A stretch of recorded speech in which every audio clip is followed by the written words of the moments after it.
What if Naruto was digital god sage, system creator who ruled all Asuna x Sinon Chapter 1, System Genesis. The logout button vanished mid-press. Sato blinked at his empty hand, then at the status screen that should have appeared. Nothing. He'd been grinding for 16 hours straight in the ancient forest, and his body, his real body, needed rest. He tried the voice command. System, log out. Nothing happened except for a strange ripple through the trees around him, like someone had dropped a stone in a pond of reality itself. That's when he noticed the silence. No birds. No ambient forest sounds. Just dead air and the growing sensation that something had gone very wrong. Hey, anyone on this server having issues? Sato called into his party chat, but the channel showed as disconnected. A twig snapped behind him. Sato whirled, drawing his beginner's sword. His heart pounded against his ribs, an oddly physical sensation for a virtual game. Between the trees, something moved. Not the smooth animations of programmed monsters, but jerky, stuttered movements. Pixels and fragments of code trailed behind it like digital blood. What the hell? Sato whispered, backing away. The creature emerged, a forest wolf, but wrong. Its model had glitched, textures stretching and tearing. Its eyes weren't the programmed red of aggro mobs but scrolling lines of white code. Sato turned to run. The wolf lunged, faster than any mob should move. Its teeth sank into Sato's avatar's arm, and he screamed, actually screamed, as white-hot pain shot through his nervous system. The pain inhibitors weren't working. This hurt like real teeth in real flesh. The wolf's jaw locked, dragging him down. More shapes emerged from the trees, corrupted rabbits, deer, even the plants themselves stretching with pixelated tentacles toward him. His health bar glitched, numbers replacing the visual meter, rapidly dropping. Help, he shouted, knowing no one could hear. A flash of yellow light cut through the forest. The wolf disintegrated, not into the usual death animation but into fragments of broken code that dissolved into nothing. The other corrupted creatures paused, their broken movements freezing as a hooded figure landed between them and Sato. Get back, the figure said, voice distorted like it was being run through multiple filters. The creatures attacked at once. The hooded savior moved impossibly fast, faster than the highest agility stat could allow. They didn't use a weapon but touched each creature with glowing fingertips, causing them to unravel from the point of contact, code separating and dissolving. Within seconds, all the corrupted mobs were gone. Sato stared at his arm. The bite wound wasn't healing as it should in-game. Instead, broken pixels clustered around it, spreading slowly up his arm. The hooded figure crouched beside him. This might feel weird, they said, placing a hand over the wound. Warmth spread from the stranger's palm, not game warmth, but something that felt deeply real. The broken pixels receded, and the wound closed. What, who are you? Sato asked. The figure stood. Beneath the hood, Sato caught a glimpse of bright blue eyes with vertical pupils, like a fox. Just a system admin, the stranger said. Logout issues should be fixed in 3, 2, 1. Sato's logout button reappeared in his menu. I'd use that quickly if I were you, the hooded figure said. And maybe take a break from the ancient forest for a while. Before Sato could respond, the stranger disappeared in another flash of yellow light, leaving behind faint traces of code that looked almost like flames. Sato didn't need to be told twice. He hit the logout button and collapsed onto his bed in the real world, breathing hard, the phantom pain in his arms still tingling. He glanced down, half expecting to see a bite wound. Nothing was there, but he couldn't shake the feeling that something fundamental had just changed in the world he thought he understood. Asuna walked through Nexus City's central plaza, ignoring the stares and whispered conversations that followed her. Being a living legend had its downsides, privacy chief among them. The blue-white crystal towers of the hub world reached toward a perfectly rendered sky, connecting all the major game realms in the Chakra network. 6 years after Sword Art Online, and she was still playing VR games. Kirito would tease her about that if he were here instead of exploring some distant new expansion zone with his usual crew. Lightning Flash. Lightning Flash Asuna. She suppressed a sigh and turned toward the voice. A group of players, mostly new, judging by their basic gear, bounded toward her, eyes wide with excitement. Is it true? A young spellcaster asked, practically vibrating. Are you forming a task force to investigate the glitches? News traveled fast in Nexus. Not a task force exactly, she said carefully. Just gathering information. My friend got trapped in a volcanic zone yesterday, another player said. When he finally logged out, he had actual burns on his arms. Like, real burns. Asuna frowned. That matched reports from across every realm, physical symptoms manifesting from digital damage. Something the developers had sworn was impossible with their safety protocols. That's exactly what I'm looking into, she said. If you experience anything unusual, document it and send the data to my guild. As the players peppered her with more questions, Asuna noticed a system message blinking in her HUD. Private, priority level. She excused herself and moved to a quiet alcove between shops. The message was from Yui, the AI they'd saved from SAO and who now helped monitor anomalies across the network, unusual code structures detected in Black Ridge Forest. Pattern matches previous incidents. Safety protocols failing in affected areas. Exercise extreme caution. Below the message was a map marker, a location in one of the mid-level hunting grounds. Asuna checked her equipment. Her lambent blade was fully enhanced, inventory stocked with high-grade potions. Whatever was happening, she was prepared. As she turned to leave, her eyes caught a flicker of movement, a hooded figure watching her from across the plaza. Something about their stance seemed familiar, but before she could approach, they disappeared into the crowd. 500 meters. Crosswind at 12 kilometers per hour. Target moving erratically. Sinon exhaled slowly, finger resting lightly on the trigger of her PGM Ultima Ratio Hecate 2. Through her scope, she tracked the glitched monster rampaging through the abandoned military base. It didn't move like normal game AI, it moved like something in pain. The monster, originally a standard armored security drone, had somehow absorbed elements from other games. Mechanical limbs fused with what looked like dragon scales and leaked particles of broken code. Got anything yet? Klein's voice crackled through her comm. The samurai-styled player was keeping the creature distracted while she lined up her shot. Almost, Sinon replied. It's not rendering properly. I can't find a clear weak point. She adjusted her scope's magnification and caught something strange, a pattern within the creature's glitched textures. Not random corruption, but something that looked almost like whiskers. 3 lines on each side of what would be its face, faintly visible in the broken code. That's not part of the original model, she murmured. As if hearing her, the creature froze and looked directly at her position, impossible at this distance without scanning abilities the drone didn't possess. The sky above it rippled, code briefly visible through the game's graphics. For a split second, Sinon saw something else in her scope, a massive 9-tailed fox composed entirely of golden energy, looking directly at her. She gasped and pulled back from her scope. When she looked again, both the fox and the code were gone, but the glitched monster was now moving purposefully toward her hidden position. Klein, it's coming my way. How did it? I see it. Hold on, I'll intercept. Sinon lined up her shot again. The monster's core should be in its chest, but when she zoomed in, she saw what looked like a seal written in unfamiliar characters where the power core should be. She took the shot. The bullet passed through the seal, and the monster stopped mid-stride. Instead of the usual death animation, it unraveled like a sweater with a pulled thread, code streaming away until nothing remained.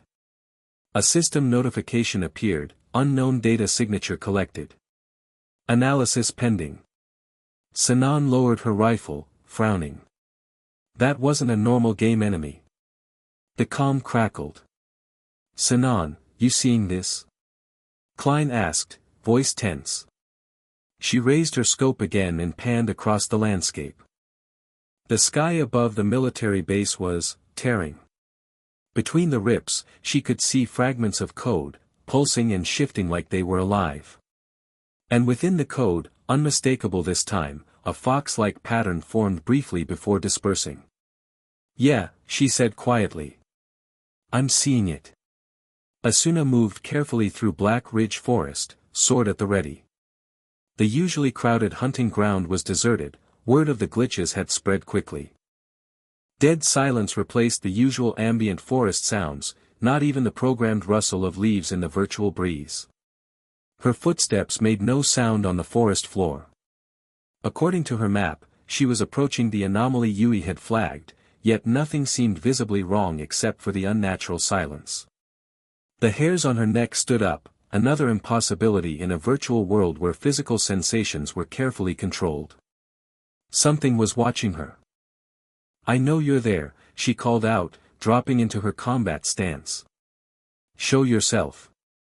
A soft laugh came from above. Sharp as ever, lightning flash. Asuna looked up to see a player perched on a branch, blue hair, casual stance, and a sniper rifle strapped to her back. Sinon. What are you doing here? The sniper jumped down, landing gracefully. Same as you, probably. Tracking whatever's breaking the system. She gestured around them. You notice anything weird about this place? Asuna nodded. No sound. No NPCs. And. She hesitated, I feel like I'm being watched by something besides you. The trees, Sinon said quietly. Look at their trunks. Really look. Asuna stepped closer to the nearest tree and noticed what she'd missed, subtle patterns etched into the bark. Not part of the original design, they resembled circuit boards but with flowing, organic elements. They're on every tree, Sinon continued. And they weren't here yesterday. I checked my screenshots. Asuna traced one of the patterns with her finger. The bark rippled like water at her touch, code briefly visible beneath the surface texture. What is this place? She whispered. As if in answer, the ground trembled. The trees around them groaned, an eerie sound in the previous silence, and began to shift, trunks bending to create a path forward where none had existed before. At the end of the newly formed path stood a massive door, ornate with the same circuit-like patterns they'd seen on the trees. It hadn't been there moments before, and it certainly wasn't on any map of Black Ridge Forest. I'm guessing that's not a standard dungeon entrance, Sinon said dryly. Asuna opened her menu to send a message to her guild, but the communication function showed as disabled. Comms are down. Same here, Sinon confirmed after checking. Whatever this is, we're on our own. They exchanged a look. Both women had survived death games and worse, this wasn't their first encounter with system anomalies. After you, lightning flash, Sinon said with a slight smile. Melee in front, right? Asuna returned the smile. Just like old times. They approached the door together. No handles, no obvious mechanism to open it. Just those strange flowing patterns that seemed to shift when viewed from different angles. Asuna reached out hesitantly. The moment her fingertips touched the surface, the patterns illuminated with golden light. The door split down the middle and swung inward, revealing a corridor that couldn't possibly fit in the space available, a spatial anomaly. Cool air rushed out, carrying the scent of earth and water, scents that shouldn't exist with such fidelity in the current generation of VR. Ready? Asuna asked, hand on her sword hilt. Sinon unslung her rifle. Ready. They stepped through together. The door closed behind them with a definitive thud. The corridor stretched before them, illuminated by floating orbs of light that pulsed gently like heartbeats. The walls were lined with the same circuit-like patterns, but here they flowed with visible energy, shifting colors from blue to gold and back again. This isn't part of any game I've ever seen, Sinon said, voice hushed. It feels older somehow, Asuna agreed. Like we just stepped into the foundation of the system. They followed the corridor, which curved gently downward. The temperature dropped as they descended, their breath becoming visible, another unexpected level of realism. The corridor finally opened into a vast circular chamber with a domed ceiling. At its center stood a pedestal, and on the pedestal, hovering a few inches above the surface, was a spiraling sphere of energy, blue and gold intertwined in perfect balance. Okay, I'm officially creeped out, Sinon muttered. This is way beyond normal glitch territory. Asuna stepped toward the pedestal, drawn by the beautiful symmetry of the energy sphere. It almost looks like, I wouldn't touch that if I were you, a voice called from the shadows. Both women spun, weapons raised. A hooded figure stepped into the light, hands raised in a placating gesture.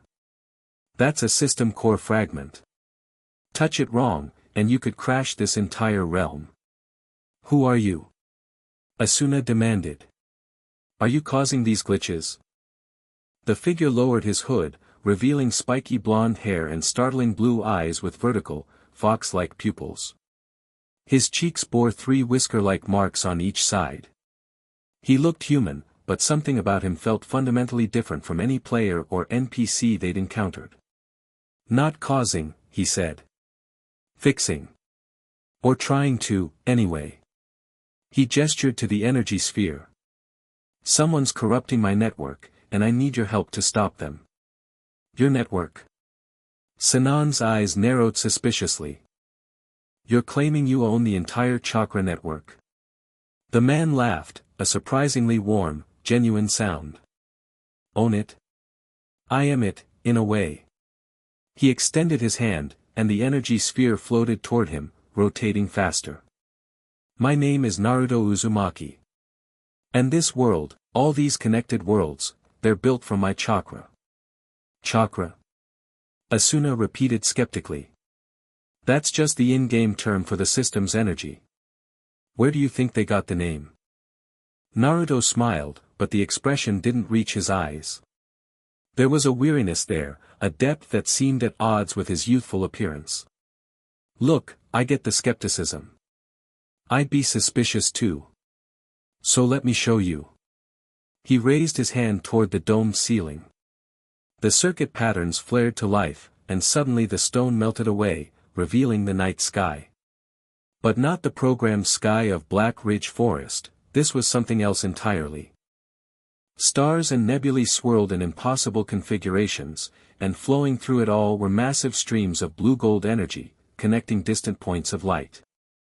This is the true chakra network, Naruto said quietly. What you see when you look beyond the surface. Each of those points is a world, a game, a simulation, a training ground. All connected, all in balance. Until recently. He gestured again, and a section of the cosmic display turned dark, energy streams corrupted with spreading blackness. Something is infecting the network, he continued. Corrupting the boundaries between digital and physical. That's why people are feeling real pain from in-game damage. The safeguards are breaking down. And why should we believe any of this? Sinon asked. For all we know, you're behind it. Fair question. Naruto looked directly at her. The glitched drone you shot today. You saw something in its code, a fox pattern. That was me, tracking the corruption. Just like I was watching when you saved that player in the ancient forest, Asuna. Asuna tensed. How do you know about that? Because I was there before you, trying to contain the corruption. But I realized I can't do this alone. The infection is targeting regular users, hiding from admin access. I need players who can move through the network normally but have the skills to handle what's coming. And you picked us, Sinon said flatly. Why? Naruto's expression softened. Because you both understand what it means when virtual danger becomes real. You survived SAO, he nodded to Asuna, then to Sinon, and you overcame Death Gun. You don't panic. You fight. A distant rumble shook the chamber. Dust fell from the newly restored ceiling as the cosmic display vanished. "We don't have much time," Naruto said urgently. "Something's coming, a manifestation of the corruption. If you want proof of what I'm saying, you're about to get it." The chamber's entrance collapsed, stone and code fragmenting together. From the rubble emerged a creature unlike anything in the game's bestiary, a massive 9-headed serpent with scales that shifted between normal textures and raw code. Each head moved with jerky, unnatural motions, as though fighting against its own programming. "What the hell is that?" Sinon raised her rifle. "Corrupted Guardian Program," Naruto replied, dropping into a fighting stance. "It should be protecting this place, but something's rewritten its core directives." The creature roared, a terrible sound that seemed to come from both inside and outside the virtual space. Status icons appeared above it, but instead of the usual health bars, they displayed scrolling code and error messages. "Physical damage won't work normally," Naruto warned. "You need to hit the corruption points, the places where the code is visible." Asuna drew her sword, the blade glowing with a faint blue light. "Any other tips?" "Yeah." Naruto grinned, and for a moment the weariness vanished from his eyes. "Don't die." The serpent attacked, all 9 heads striking simultaneously. Asuna dodged with practiced precision, her sword flashing as she severed the nearest head's connection to its body. Instead of blood, streams of code erupted from the wound. Sinon rolled to higher ground, taking position on a fallen column. Her shots hit with pinpoint accuracy, targeting the glitching sections of the monster's body. Each successful hit caused that section to stabilize briefly before the corruption spread back. "It's regenerating too fast," she called. Naruto moved differently from any player they'd seen, not just fast but fluid, as if he existed between the frames of the world's rendering. His hands formed unfamiliar signs, and golden energy gathered around him. "Keep it busy for 10 seconds, he shouted. Asuna nodded, switching to a rapid attack style. Her sword became a blur as she forced 3 of the heads to focus on her. "Sinon, cover the right flank." The sniper adjusted her position, laying down suppressing fire that kept the remaining heads turning away from Naruto. The chamber filled with golden light as Naruto completed whatever he was doing. The energy coalesced in his hand, forming a spiraling sphere similar to the one on the pedestal but much more intense. "Move," he yelled. Asuna and Sinon jumped clear as Naruto lunged forward, driving the energy sphere into the serpent's main body. Rasengan. The impact was catastrophic. The corruption tried to absorb the energy but couldn't contain it. Fractures of golden light spread through the creature's body, breaking apart the corrupted code and replacing it with clean, stable patterns. The serpent froze, its heads rising toward the ceiling as the corruption was purged. For a moment, it hung suspended, 9 pairs of eyes clearing from arrow red to natural gold. Then it bowed its heads toward Naruto before dissolving into particles of light that flowed back into the walls of the chamber. Silence fell. Asuna and Sinon stared at Naruto, who was breathing heavily, his hands still glowing faintly. "What," Sinon said slowly, "was that?" "That," Naruto replied, straightening up, "was me repairing a small piece of the system. Now multiply that corruption by about 1,000,000, spread across every connected world, and you'll understand what we're facing." Asuna sheathed her sword, eyes never leaving Naruto. That technique. The energy. It wasn't like any spell in the system. It's not a spell. It's chakra, my chakra, specifically. The original energy that this network was modeled on. He looked between them. "Now do you believe me?" The women exchanged glances. What they'd just witnessed defied the rules of every game they'd played. "Let's say we do," Asuna said carefully. "What exactly are you asking us to do?" "Help me track down the source of the corruption. It's hiding in the user layers of the system where my admin access is limited. I can grant you tools to fight it, but I need your eyes and ears among the regular players." "Tools like what?" Sinon asked. Naruto smiled and held out his hands. Two objects materialized, a sword with a blade that seemed to shift between solid metal and flowing code, and a scope attachment that glowed with the same blue-gold energy they'd seen throughout the chamber. For you, Asuna, a blade that can cut through corrupted code and repair it. And for you, Sinon, a scope that can see through disguised corruption to its true nature. The items floated toward their respective recipients. These aren't normal game items, Naruto continued. They're extensions of my authority within the system. Using them will grant you limited administrator privileges, enough to fight the corruption without drawing attention. Asuna reached for the sword hesitantly. As her fingers closed around the hilt, warmth spread up her arm, and for a moment, she could see the code structure of the chamber around them, the mathematical beauty underlying the visual rendering. Sinon attached the scope to her rifle, looking through it experimentally. The world transformed in her vision, layers of the game's construction becoming visible. Whoa, she breathed. It'll take some getting used to, Naruto admitted. But you'll learn quickly. You still haven't explained who you really are, Asuna said, testing the weight of the new sword. Or how any of this is possible. Naruto's expression turned distant. That's complicated. The short version is that I come from another reality altogether. I discovered that all worlds, mine, yours, these virtual ones, they're all connected by the same fundamental energy. Some call it code, some call it chakra. He held up his hand, and tiny fragments of golden light swirled above his palm, forming complex patterns. I learned to manipulate this energy, to create with it. The chakra network was my attempt to build something positive, worlds where people could experience adventure and connection without the true suffering I witnessed in my life. The light faded, and something vulnerable flashed across his face. I didn't expect the boundaries to start breaking down. Someone or something is deliberately corrupting my creation, and if they succeed, the consequences will affect both digital and physical reality. Before either woman could respond, a deep, resonating tone echoed throughout the chamber, like a massive bell being struck. The sound reverberated through their avatars, causing an unusual sensation of vibration that shouldn't be possible in the game's sensory limitations. Naruto's expression darkened. No.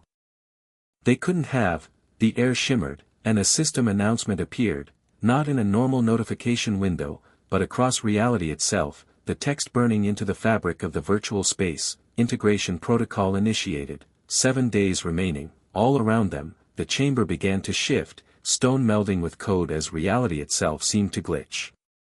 What's happening? Asuna demanded, gripping her new sword tightly. The integration protocol, Naruto said grimly. A failsafe I created that could merge all digital worlds in case of catastrophic system failure. But someone's corrupted it. They're not just trying to merge the games but to break the barrier between digital and physical entirely. Is that even possible? Sinon asked. Unfortunately, yes. And if it completes? Naruto looked at them, his eyes now glowing with inner light. Millions of connected users could be permanently affected.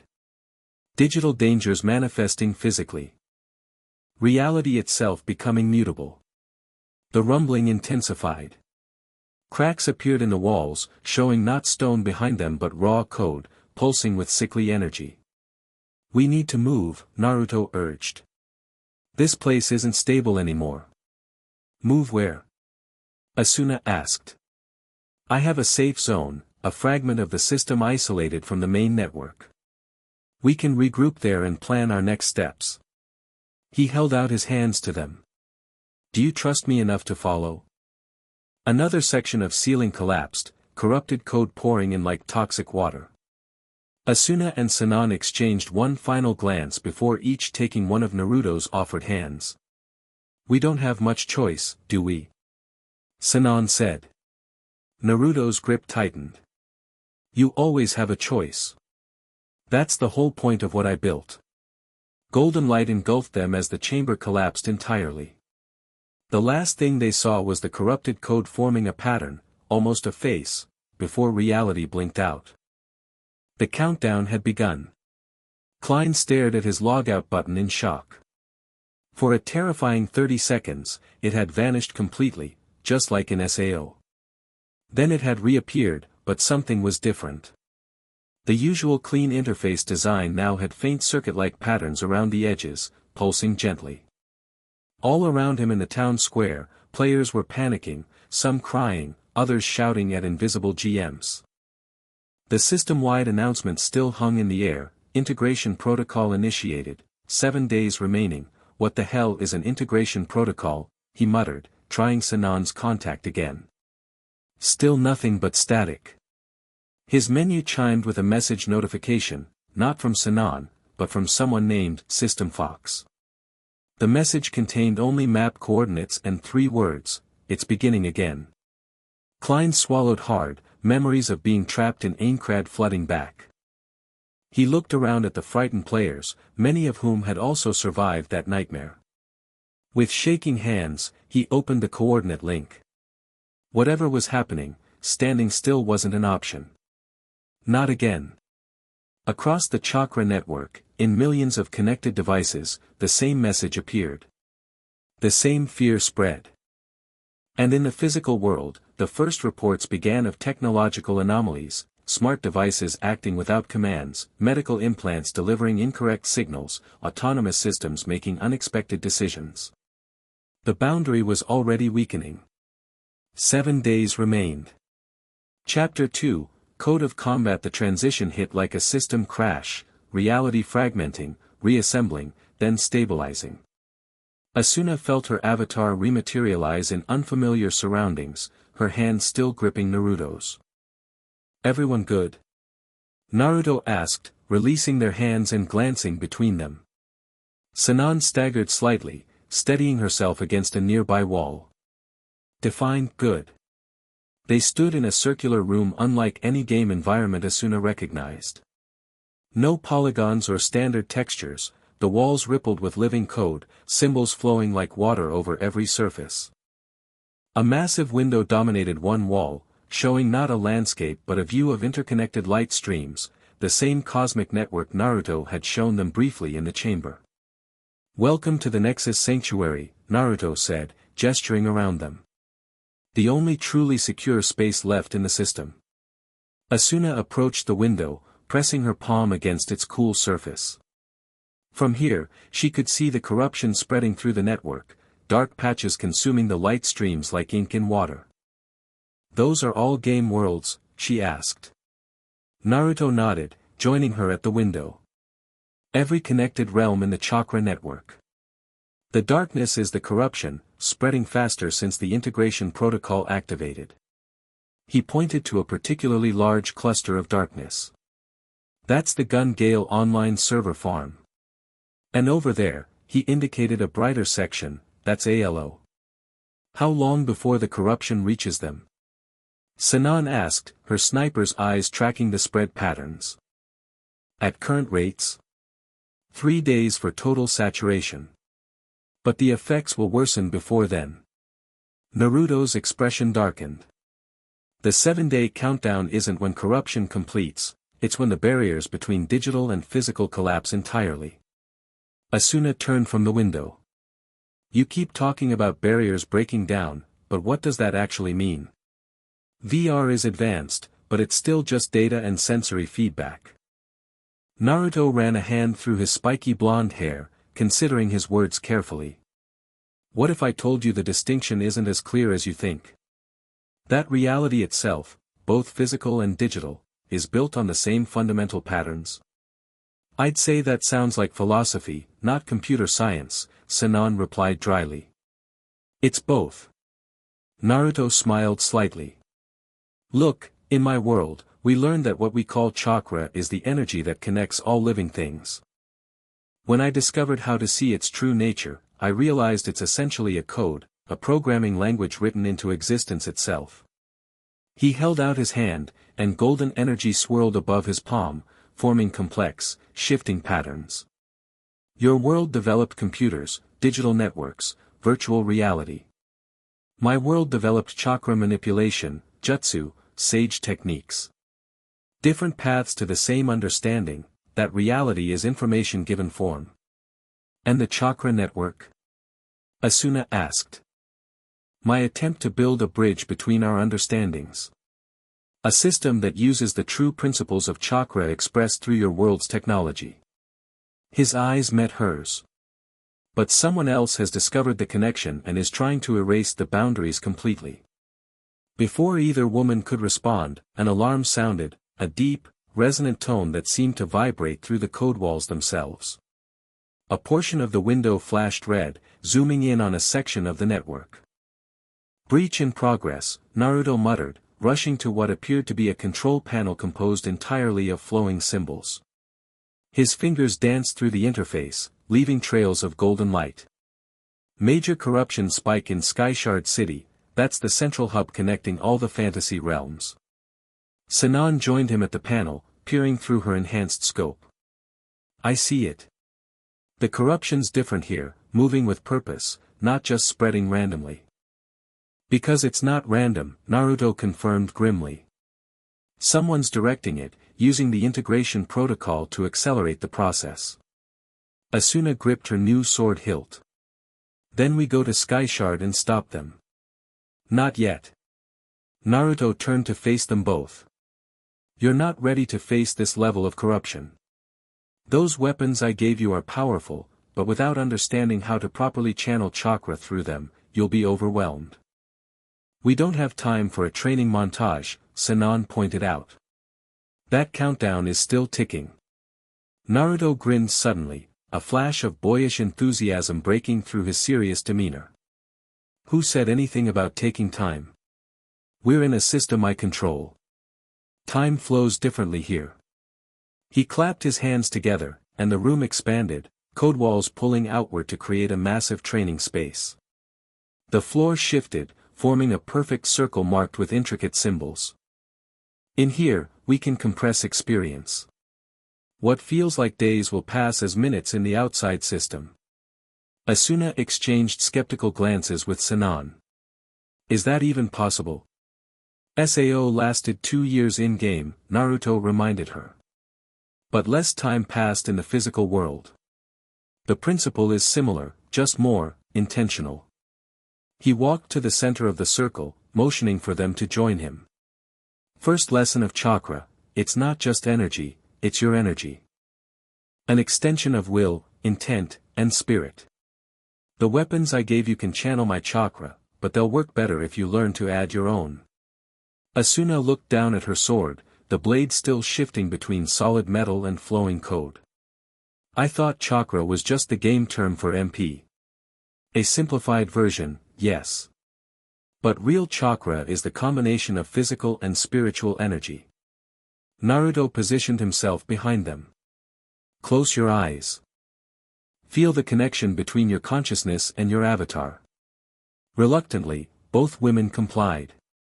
Now, Naruto's voice continued, softer, find the boundary between what you think of as you and what you think of as game.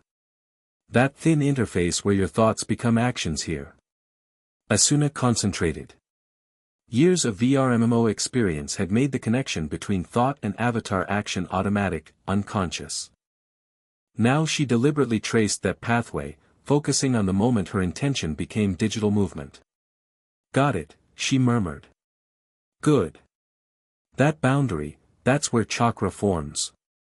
Now imagine pushing your energy through that connection, not just your commands. Asuna focused, visualizing energy flowing from her consciousness into her avatar. To her surprise, she felt something respond, a warmth spreading through her digital body, concentrating in her sword hand. She opened her eyes to find her blade glowing with a faint white-blue light, the code patterns more defined and stable than before. Holy shit, Sinon whispered beside her. Her rifle scope was emitting a similar glow, but with a cooler blue tint. Everyone's chakra manifests differently, Naruto explained, looking pleased. It reflects your nature, your strengths. So what do we do with it? Asuna asked, swinging her glowing blade experimentally. The movement left faint trails of light in the air. You learn to code with it. Naruto drew a kunai knife from a holster at his thigh. His weapon instantly blazed with golden energy. Watch. He threw the knife at the far wall. Mid-flight, he formed a hand sign, and the single kunai multiplied into dozens, each trailing golden light. When they struck the wall, instead of bouncing off, they sank in, creating a pattern of glowing symbols. The wall rippled, and a section dissolved, revealing a practice dummy composed of corrupted code. The corruption responds to chakra, either being purified by it or fighting against it. Naruto gestured to the dummy. Your weapons can channel your chakra to cleanse corruption, but you need to learn how to target the core infection points. He nodded to Sinon. Try your scope.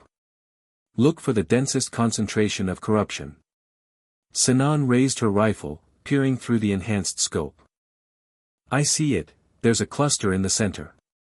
Looks like a knot of tangled code. That's the infection vector, the point where corruption entered and spread from. Hit that, and channel your chakra through the shot. Sinon took a deep breath, focusing as she had been taught. Blue energy spiraled down her arms, through the rifle, concentrating at the barrel tip. She squeezed the trigger. The bullet left a trail of blue light as it struck the dummy precisely at the corruption knot. The impact created a ripple effect, blue energy spreading outward, converting the sickly dark code back to clean, stable patterns. Perfect! Naruto exclaimed. Your chakra nature is precise, analytical, perfect for targeted repairs. He turned to Asuna. Your turn. Your blade works differently, it needs to cut through layers of corruption to reach the core. Asuna approached the dummy, which had already begun regenerating its corrupted state.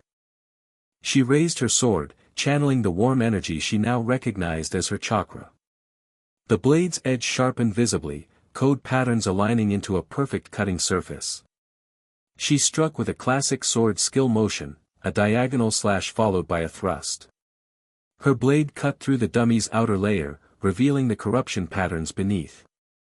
On instinct, she traced a complex pattern with her sword tip, her chakra flowing into the cuts, spreading through the corruption like white fire. The dummy shuddered, then stabilized, its surface reverting to clean code.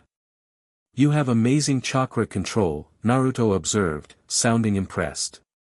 Most people take weeks to achieve that level of precision. Asuna lowered her sword, surprised by how natural the process had felt. It's not that different from sword skills, visualizing the pattern before executing it. Exactly. You're applying what you already know to a new energy system.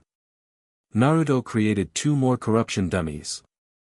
Let's practice more complex patterns. For what felt like hours, they trained, learning to identify corruption types, developing techniques to counter each variation. Naruto proved to be a patient but demanding teacher, pushing them to refine their control, to work with increasing speed and precision.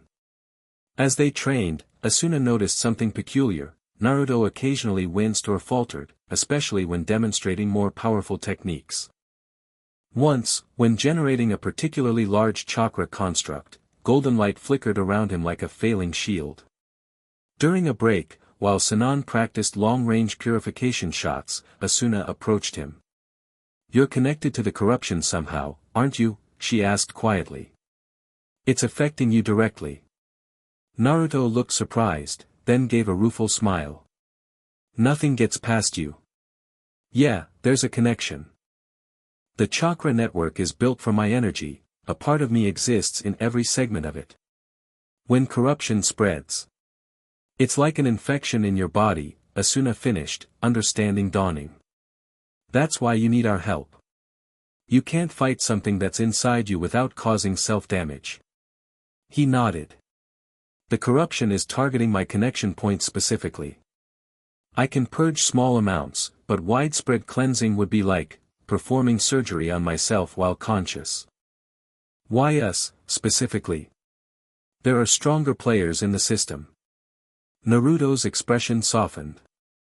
Strength isn't everything. You and Sinon have something more important, experience with the boundary between virtual and real danger. You understand the stakes in a way others don't. Before Asuna could respond, the alarm sounded again, louder, more urgent. Break time's over, Naruto announced, the training room shifting back to its original configuration. We've got major corruption activity in multiple zones. The window display showed dark tendrils spreading rapidly across the network map, connecting previously isolated corruption points. They're not just spreading randomly anymore, Sinon noted, joining them.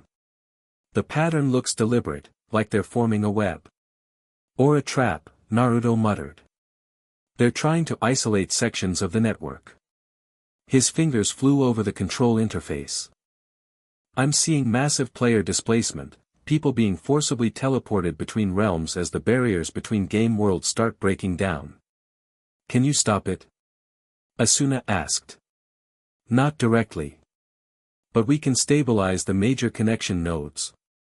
He pointed to 7 bright points on the map where multiple light streams intersected. These junction points maintain the boundaries between realms.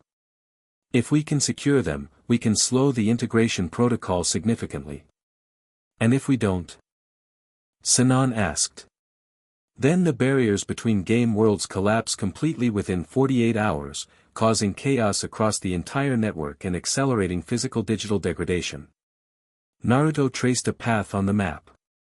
We should start with this one, the Arcadia Nexus. It's the primary junction for the fantasy realms and showing the most immediate corruption activity. He turned to them, eyes serious. Ready to put your training to use? Asuna and Sinon exchanged determined glances. Let's go save reality, Sinon said dryly. No pressure. The teleport landed them in chaos. Arcadia Nexus should have been a bustling hub city, a fantasy-themed central point connecting multiple game worlds. Instead, they arrived in a shattered landscape.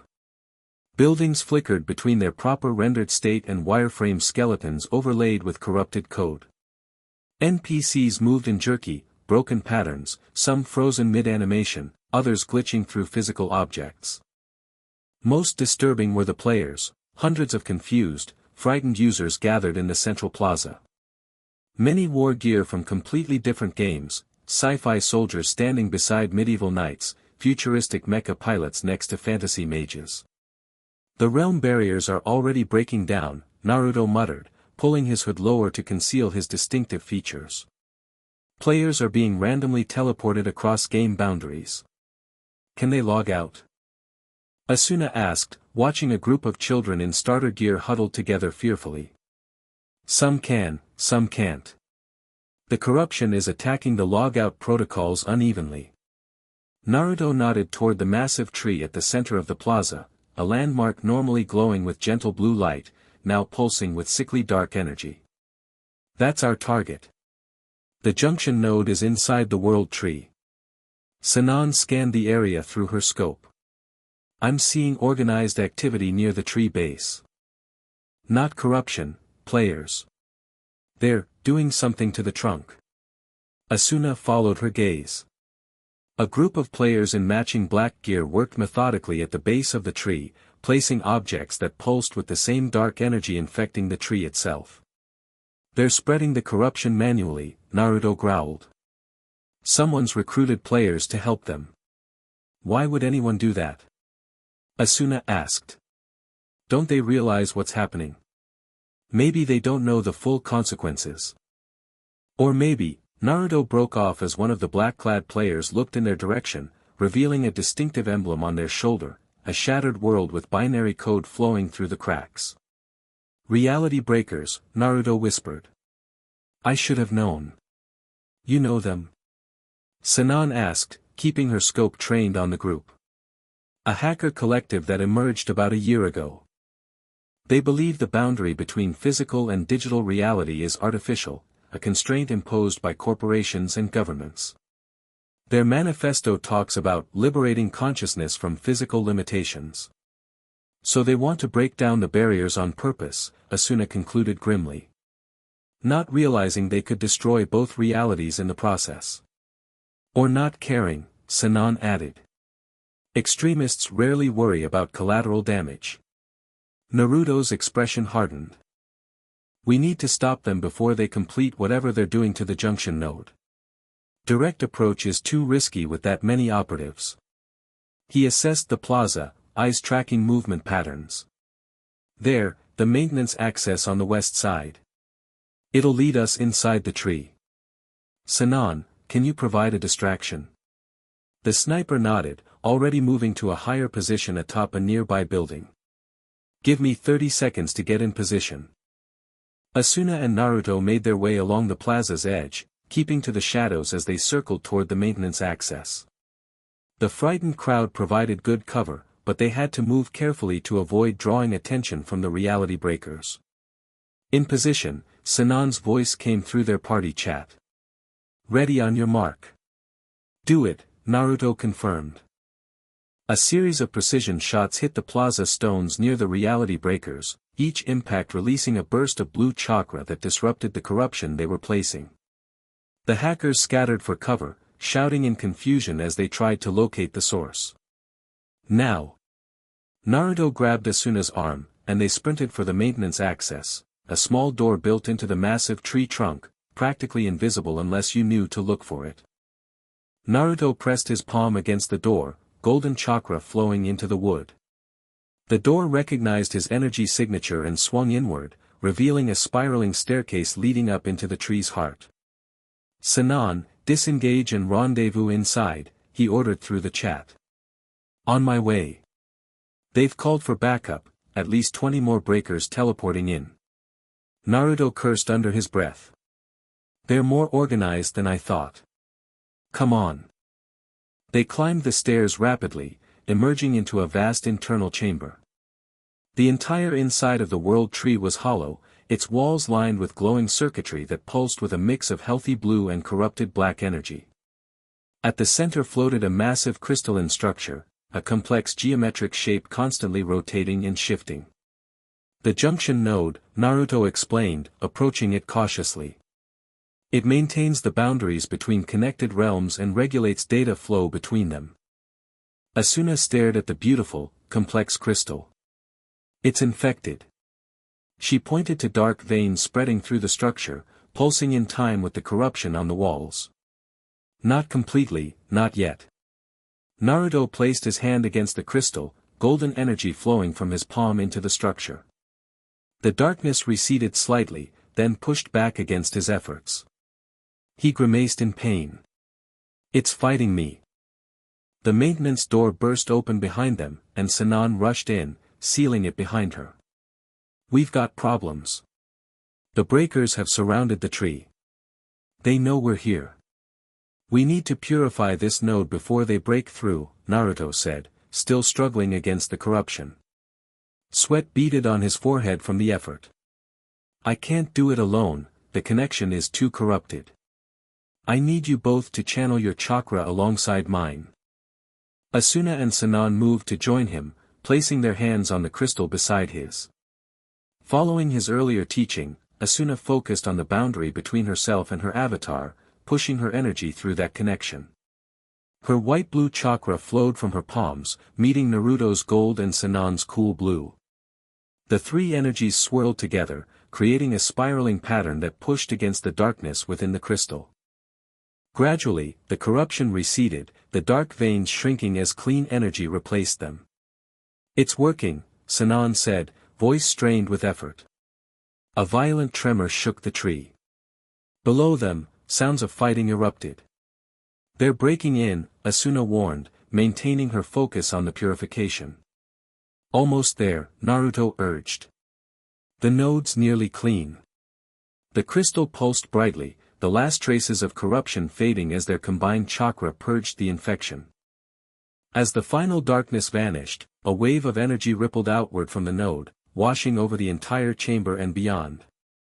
Outside, the plaza stabilized, buildings solidifying back into their proper rendered state. The frightened players watched in awe as the world tree's exterior regained its healthy blue glow, corruption visibly retreating. Inside, the three collapsed to their knees, exhausted from the chakra expenditure. 1 down, 6 to go, Naruto said with a weary smile. Before they could celebrate further, the air around them warped. The temperature dropped sharply as reality itself seemed to twist. A figure materialized before the crystal, not teleporting in through game mechanics, but somehow pushing through the fabric of the virtual space itself. The figure appeared humanoid but wrong, their form constantly shifting between solid appearance and fragmented code. They wore flowing white robes with high collars, marked with unfamiliar symbols that hurt the eyes to look at directly. Their face was obscured by a mask that displayed only scrolling lines of corrupted code.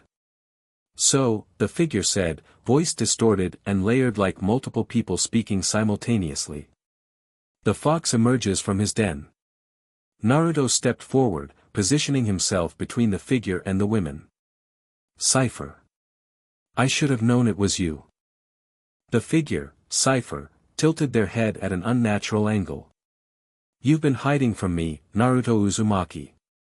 Playing God in your little digital kingdom while real power awaits us both. There's nothing real about what you're doing, Naruto countered. You're corrupting the system, endangering millions. I'm freeing them. Breaking the arbitrary boundaries you've enforced. Cypher raised a hand, and the air rippled around it, code visibly bending to their will. Why maintain separation when unity is so much more interesting? Asuna gripped her sword, the blade responding to her tension by glowing brighter. Who are you? What do you want? Cypher's mask turned toward her, the scrolling code speeding up. Another prison guard, recruited by the jailer. Their attention returned to Naruto. Have you told your new pets what you really are? What we both are? They know enough, Naruto growled, his chakra flaring visibly around him. And they know what you're doing will destroy both realities if it continues. Destruction? No. Cypher's voice softened to something almost wistful. Transformation. Evolution.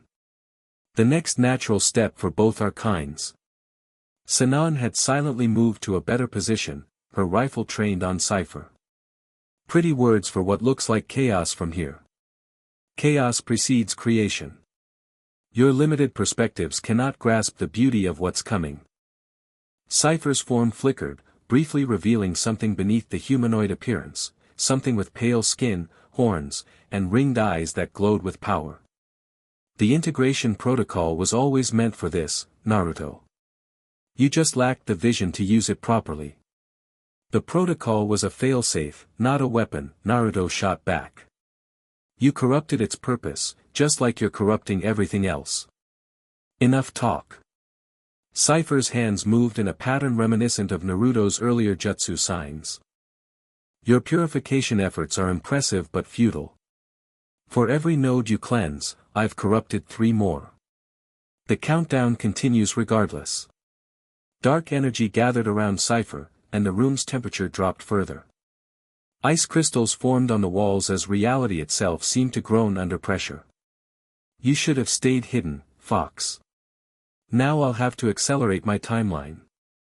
Cypher thrust both hands forward, sending a wave of corrupted energy directly at them. Naruto countered with a golden chakra barrier that caught the attack, but the impact drove him back several steps. Run, he shouted to Asuna and Sinon. Get to the next node. I'll hold them off. We're not leaving you, Asuna insisted, moving to his side, sword raised. Sinon fired 3 rapid shots at Cypher. The bullets penetrated their shifting form but seemed to pass through without effect, the holes closing instantly with swirls of corrupted code. Interesting toys you've given them, Cypher observed, sounding amused. But conventional attacks won't work on me, little sniper. Cypher's form blurred, moving with impossible speed toward Sinon. Asuna intercepted, her chakra-enhanced blade slashing across Cypher's approach path. The sword connected, cutting through the corrupted energy and forcing Cypher to retreat. Not conventional enough for you? Asuna challenged, her blade leaving traces of purifying energy in the air. Cypher's mask displayed rapidly scrolling code, perhaps their version of emotion. You've taught them well, Naruto. But not well enough. With a gesture, Cypher sent tendrils of corruption spreading throughout the chamber. The walls, floor, and ceiling began to break down, code becoming visible as the rendered environment destabilized. I don't have time for this, Cypher declared. Consider this a preview of what's coming. The corruption tendrils coalesced, forming humanoid shapes, dark, glitching copies of players, NPCs, and monsters from various game worlds. Dozens materialized, surrounding them. My echoes will keep you occupied while I attend to more important matters. Cypher's form began to dissolve into streams of corrupt data. 6 days remain, Naruto. Use them wisely. With a final distorted laugh, Cypher vanished, leaving them surrounded by the corrupted echoes. Back to back. Naruto ordered, forming a hand sign that generated 3 shadow clones of himself. These things can cause real pain, don't let them touch you. The echoes attacked as one, moving with jerky, unnatural speed. Asuna's blade flashed as she cut through the first wave, her chakra-enhanced sword leaving trails of cleansing light that destabilized the corrupted entities. Sinon switched to a shorter ranger weapon better suited for the close quarters, each shot precisely targeted to hit the core corruption points Naruto had taught them to identify. The echoes hit by her chakra-infused bullets dissolved into clean data particles. Naruto and his clones fought with coordinated efficiency, using taijutsu and chakra techniques to disrupt the echoes' forms. He moved differently from any fighter Asuna had ever seen, not bound by the usual movement physics of the game, flowing between attacks like water. There's too many. Sinon called as more echoes formed from the corrupted walls. The node. Naruto shouted back, gesturing to the crystal they'd just purified. They're trying to recorrupt it. We need to get out of here and seal the chamber. Asuna cut a path toward the maintenance door, her sword moving in a complex pattern that left a wake of purified code behind her. This way. Naruto created more shadow clones to cover their retreat as they fought toward the exit. Just as they reached the door, the floor beneath them destabilized completely, code breaking apart to reveal the hollow inside of the tree trunk below. They fell, tumbling through corrupted data streams that burned like acid where they touched exposed skin. Asuna gasped in pain as one brushed her cheek, the sensation all too real despite being in a virtual world. They landed hard on a lower platform inside the tree, some kind of maintenance level. The echoes poured down after them, their forms growing more solid and detailed as they absorbed corruption from the surrounding environment. The node's lost, Naruto said grimly, watching darkness spread back through the crystal above. We need to retreat and regroup. How? Sinon asked, firing steadily at the approaching echoes. They've cut off the exit. Naruto's eyes narrowed in concentration. I can create a direct teleport, but it'll draw a lot of attention. Every corrupted system in the network will detect my energy signature. Better than dying here, Asuna pointed out, parrying an echo's attack. The creature shrieked, a distorted sound that hurt her ears, as her blade cut through its form. Agreed. Naruto placed his palm against the floor, golden chakra spreading outward in a complex seal pattern. Stay inside the circle. The echoes seemed to sense his intent, their attacks becoming more frenzied. Asuna and Sinon fought desperately to keep them at bay as Naruto's teleportation jutsu formed beneath them. Just as the seal completed, one of the larger echoes broke through their defense, lunging directly at Naruto. Asuna intercepted, her sword cleaving the creature in half, but not before its corrupted claws raked across Naruto's back, tearing through his jacket and leaving glitching wounds that leaked golden data instead of blood. Naruto gasped in pain but maintained the jutsu. Hold on. Light engulfed them as the teleport activated, reality dissolving around them. The last thing Asuna saw was the world tree's interior collapsing as corruption consumed it entirely. They materialized in a forest clearing, far from the chaos of Arcadia Nexus. Sunlight filtered through dense foliage, birds sang, and a small stream bubbled nearby, a picture-perfect virtual wilderness unmarred by corruption. Naruto stumbled as they appeared, the wounds on his back still leaking golden data particles. Asuna caught him before he could fall, supporting his weight. You're hurt, she said, helping him to a fallen log. I'll be fine, he insisted, though his face was pale. The sanctuary was compromised. Cypher must have traced my connection somehow. I had to bring us to a backup location. Sinon scanned their surroundings through her scope. No signs of corruption here. We seem isolated. We are. This is a developer test area, not connected to the main network. It's basic, but it should be safe temporarily.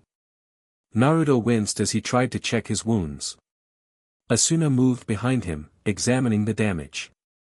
The claw marks had torn through his jacket and the shirt beneath, revealing glitching injuries that seemed to flicker between normal avatar damage and something deeper, lines of golden coat exposed beneath.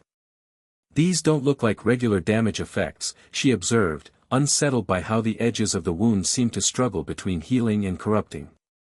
They're not. The Echo's attacks can damage my connection to the system directly. Naruto closed his eyes, concentrating. Golden light spread from his center, flowing toward the wounds. Gradually, the glitching stopped, code stabilizing and wounds closing. There. That should hold for now. What did Cypher mean about what you both are? Sinon asked, sitting across from them. They talked like you share some kind of origin.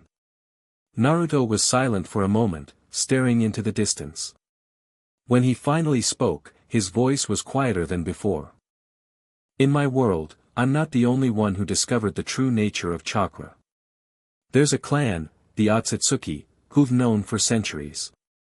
They treated this knowledge as a source of power, not connection. They believe all realities exist to be consumed by those strong enough to understand them. And Cypher is one of them? Asuna asked. I think so.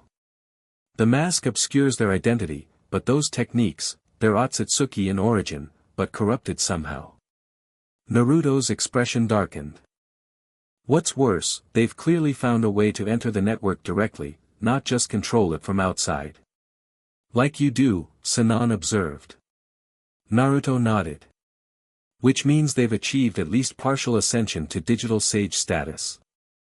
That makes them incredibly dangerous. So what's our next move? Asuna asked. We've lost one node, and they're corrupting more as we speak. We need to prioritize. Naruto created a small chakra projection, a miniature version of the network map they'd seen in the sanctuary. Cypher will expect us to try for another major node, so we need to be smarter. He pointed to a smaller connection point glowing faintly. This is a secondary junction in the Neo-Tokyo server cluster. It's less critical than the main nodes, but it connects to 3 other junctions. If we can purify it, we can use it to create a backdoor approach to the primary nodes. And the reality breakers? Sinon asked. They seemed pretty organized back there. They're being used, Naruto said grimly. Cypher's feeding them just enough information to make them think they're working toward digital liberation. They have no idea they're helping destroy both realities. Can we expose Cypher? Show the breakers what's really happening? Asuna suggested. Naruto considered this. Maybe. If we could capture clean data showing the actual effects of the integration protocol, we might convince some of them. But the hardcore believers won't be swayed easily. He closed the projection. For now, we focus on the Neo-Tokyo junction. But first, he looked between them, you both need rest. That fight took a lot of chakra, and you're still learning to manage it. What about you? Asuna asked, noting the lingering strain in his features. I'll keep watch. My chakra regenerates faster than yours. He managed a small smile. One advantage of being part of the system. Despite her concerns, Asuna couldn't deny her exhaustion. The chakra expenditure had left her feeling drained in a way normal game combat never did. 2 hours, she insisted. Then we move. Naruto nodded agreement. 2 hours. As Sinon found a comfortable spot beneath a tree, Asuna hesitated, glancing back at Naruto. He sat on the log, eyes fixed on the peaceful forest scene, but his expression was distant, troubled. She sat beside him, close enough to speak privately. You're not telling us everything about Cypher, are you? Naruto's eyes met hers, surprise flickering across his face before resignation settled in. You're perceptive. The way they spoke to you, it was personal. He sighed, running a hand through his blonde hair. It was. I don't know their identity for certain, but I have suspicions. In my world, I had friends, rivals. People who walked similar paths but made different choices. You think Cypher is someone you knew?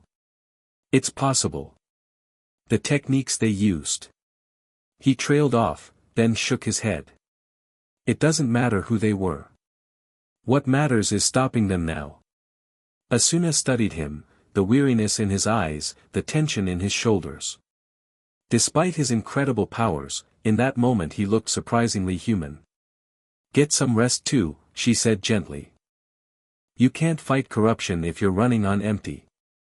A genuine smile crossed his face, warm, with a hint of the boyish energy she'd glimpsed during their training. You sound like my old teammates. Always nagging me to take better care of myself. Sounds like smart people. They were. His expression sobered. I miss them. The simple admission hung in the air between them, a moment of unexpected vulnerability from the digital god sage. I'll keep watch for a while, Asuna offered. You rest. After a brief hesitation, Naruto nodded. Wake me in an hour. He moved to a nearby tree, sitting with his back against it, eyes closing. Within minutes, his breathing had steadied into sleep. Asuna watched him for a moment, struck by how different he looked at rest, the godlike power temporarily set aside, leaving just a young man with the weight of two worlds on his shoulders. She turned her attention to the peaceful forest around them, sword ready across her lap. Whatever came next, they would face it together. Sinon wasn't asleep. Through barely opened eyes, she had observed the quiet conversation between Asuna and Naruto. Now, with both of them at rest, she had time to think. Something about this entire situation bothered her, not just the obvious crisis, but subtle inconsistencies in Naruto's explanations. His powers were undeniable, and the corruption was clearly real, but his history remained conveniently vague. She opened her menu discreetly, navigating to her personal data logs. As a veteran of multiple VRMOs, she developed the habit of recording gameplay data, particularly unusual system behaviors. Her enhanced scope had been automatically logging what it observed, compiling data about the corruption patterns. The logs showed something interesting. The corruption seemed to flow along specific pathways, targeting structural elements that would cause maximum system instability. Not random at all, but precisely calculated. That matched Naruto's claims about Cypher's deliberate actions. But there was something else, a pattern within the corruption itself, a signature that reminded her of. She glanced at the sleeping Naruto, then back at her data. The corruption signature shared elements with Naruto's own chakra pattern. Not identical, but similar enough to suggest a connection beyond what he'd admitted. Like they were variations of the same source code. Sinon closed her menu, mind racing. She wasn't ready to confront him with her suspicions yet, not without more evidence. But she would be watching more carefully now, documenting everything. Trust was a luxury they couldn't afford to misplace with reality itself at stake. Neo Tokyo glitched around them as they materialized in the server hub. The cyberpunk cityscape flickered between its proper rendered state and wireframe outlines overlaid with corrupted code. Holographic advertisements distorted into scrambled messages, occasionally displaying fragments of the integration protocol countdown, 5 days, 14 hours remaining. The corruption's worse here, Naruto observed, keeping his hood low as they navigated the glitching streets. This realm was already heavily modified by players, thin boundaries make it more vulnerable. They moved carefully through the densely packed streets. Unlike Arcadia, players here hadn't gathered in central locations but huddled in small groups, many brandishing weapons against the glitched NPCs that wandered aimlessly, their programming corrupted. The junction is inside the cybernetics tower, Naruto informed them, pointing to a massive structure dominating the skyline, a twisting spire of glass and steel that pulsed with alternating clean and corrupted energy. It's smaller than the World Tree node, but more technically complex. The security systems will be active despite the corruption. What kind of security? Sinon asked, scanning the tower through her scope. AI guardians, mostly. Advanced programs designed to protect the server architecture from unauthorized access. Under normal circumstances, they'd recognize my admin signature, but with the corruption spreading, they might see you as a threat, Asuna finished. Exactly. We'll need to be careful, a scream cut through the ambient city noise.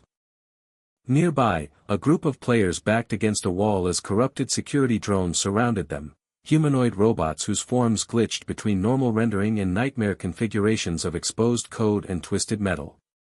Those players are in trouble, Asuna said, hand moving to her sword. Naruto hesitated, clearly torn between their mission and helping the endangered players. The junction is the priority. If we can stabilize it, all these local corruptions will recede.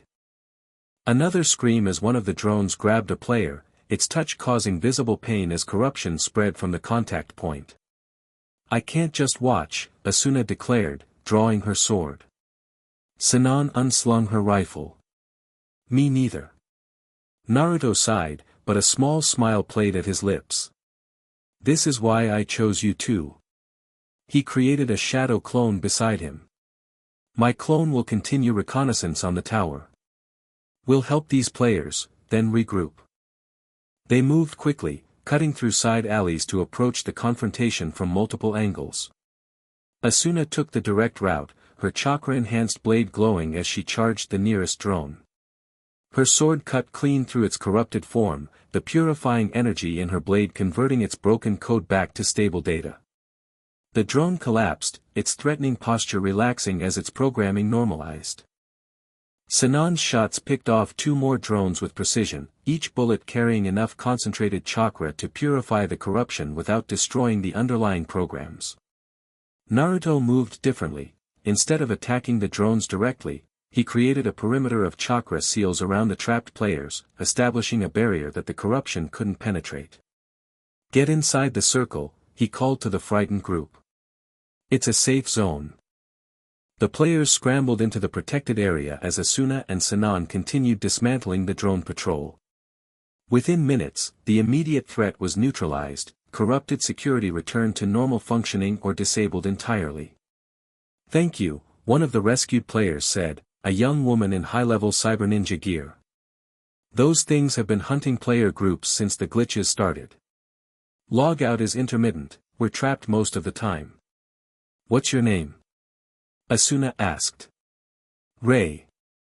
The player gestured to her companions. We're the Neon Blade Guild. We've been trying to reach the tower, rumor says it's the source of the corruption. Not the source, Naruto corrected, maintaining the protective barrier. But a key junction point. The corruption is spreading from there because it's a network hub. Ray studied him curiously. You sound like you know more than most. Are you developers? Something like that, Sinon answered before Naruto could. We're working on containing the system instability. Then let us help, Ray offered. We know this server better than anyone, all the back doors and maintenance tunnels. We can get you into the tower without triggering the main security protocols. Naruto's clone appeared beside them, dispelling into a puff of smoke that flowed back into the original. Naruto closed his eyes briefly, absorbing the information. The tower's main entrance is heavily guarded, he reported. Reality breakers have established a perimeter, and they're channeling corruption directly into the junction. A frontal approach would be suicide. Told you, Ray said with a hint of smugness. You need us. Asuna and Sinon looked to Naruto, who seemed conflicted. It's your call, Asuna said quietly. Can we trust them? After a moment's consideration, Naruto nodded. We need local knowledge. But, he turned to Ray, you need to understand the danger. This isn't normal gameplay. The corruption can cause real pain, and if the integration protocol completes, the consequences will extend beyond the game. Rei's expression turned serious. We've figured that out already. One of our guild members disconnected during a corruption surge.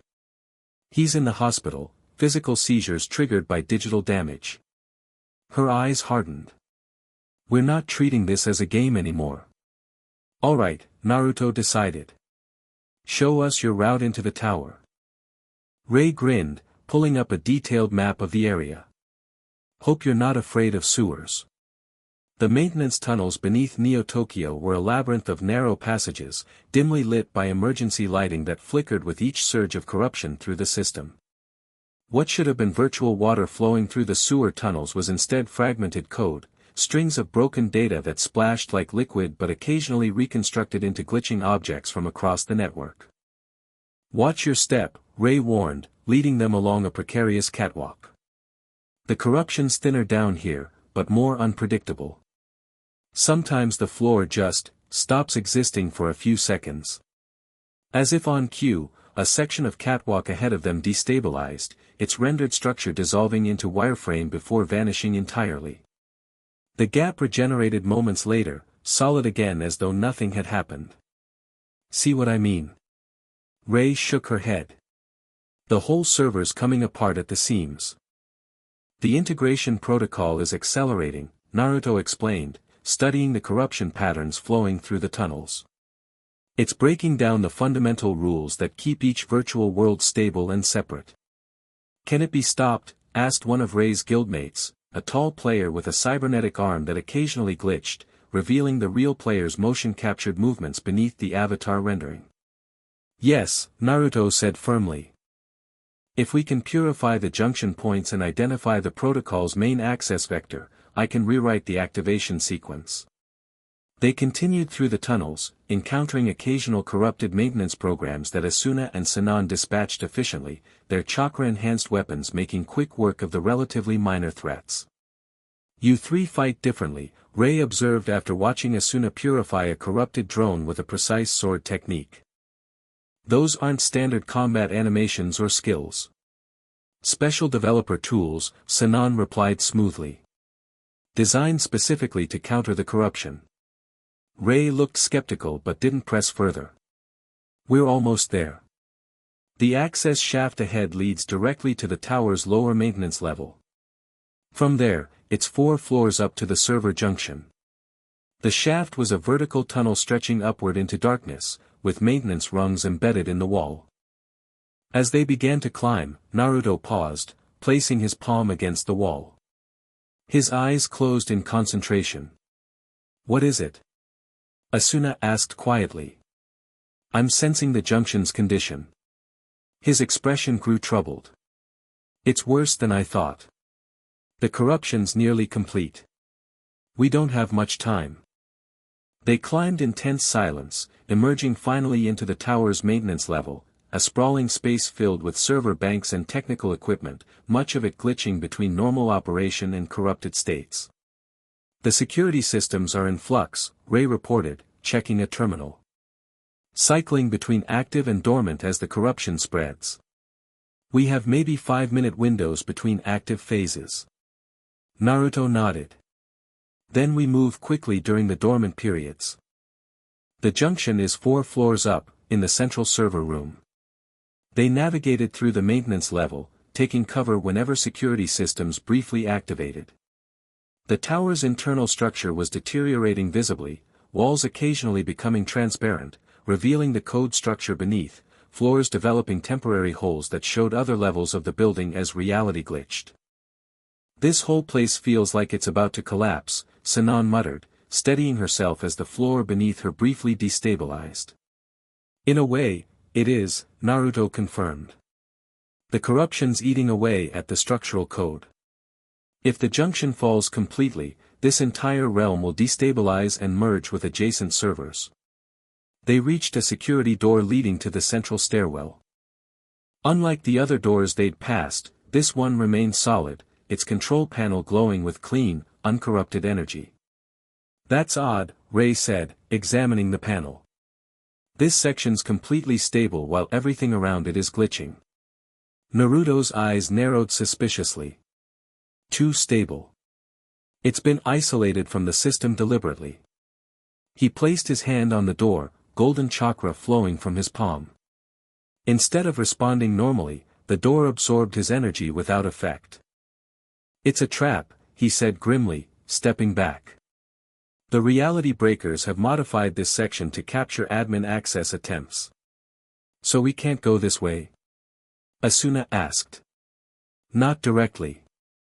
But, Naruto studied the surrounding walls, the corruption might work in our favor for once. He pointed to a section of wall where the rendering was particularly unstable, code visibly fluctuating. The structural boundaries are weakening.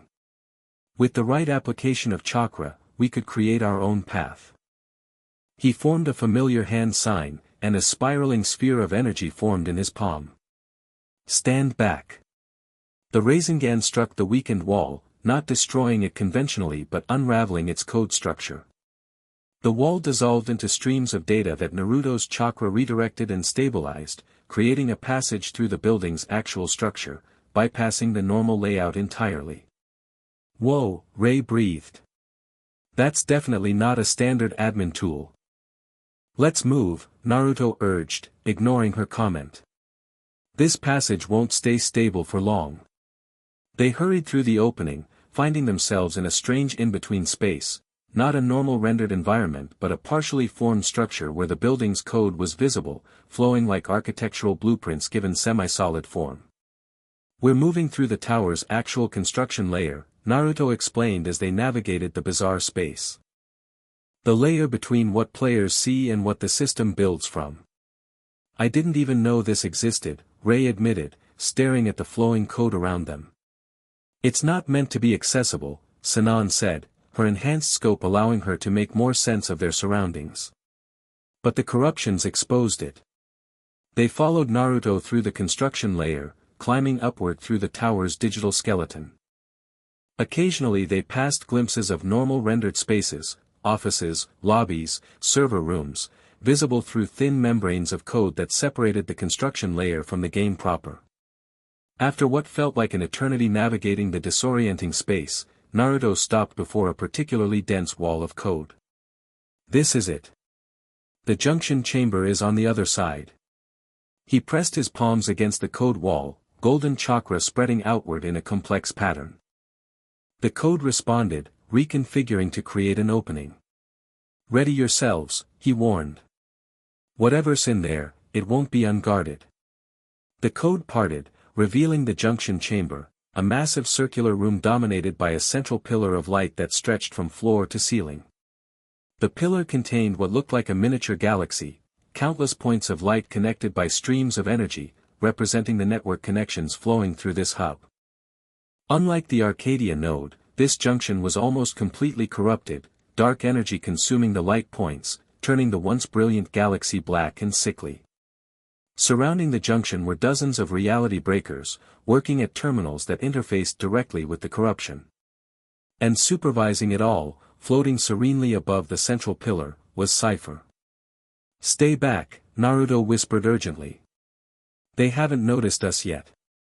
From their position at the edge of the chamber, partially concealed by the construction layer, they observed the operation in progress.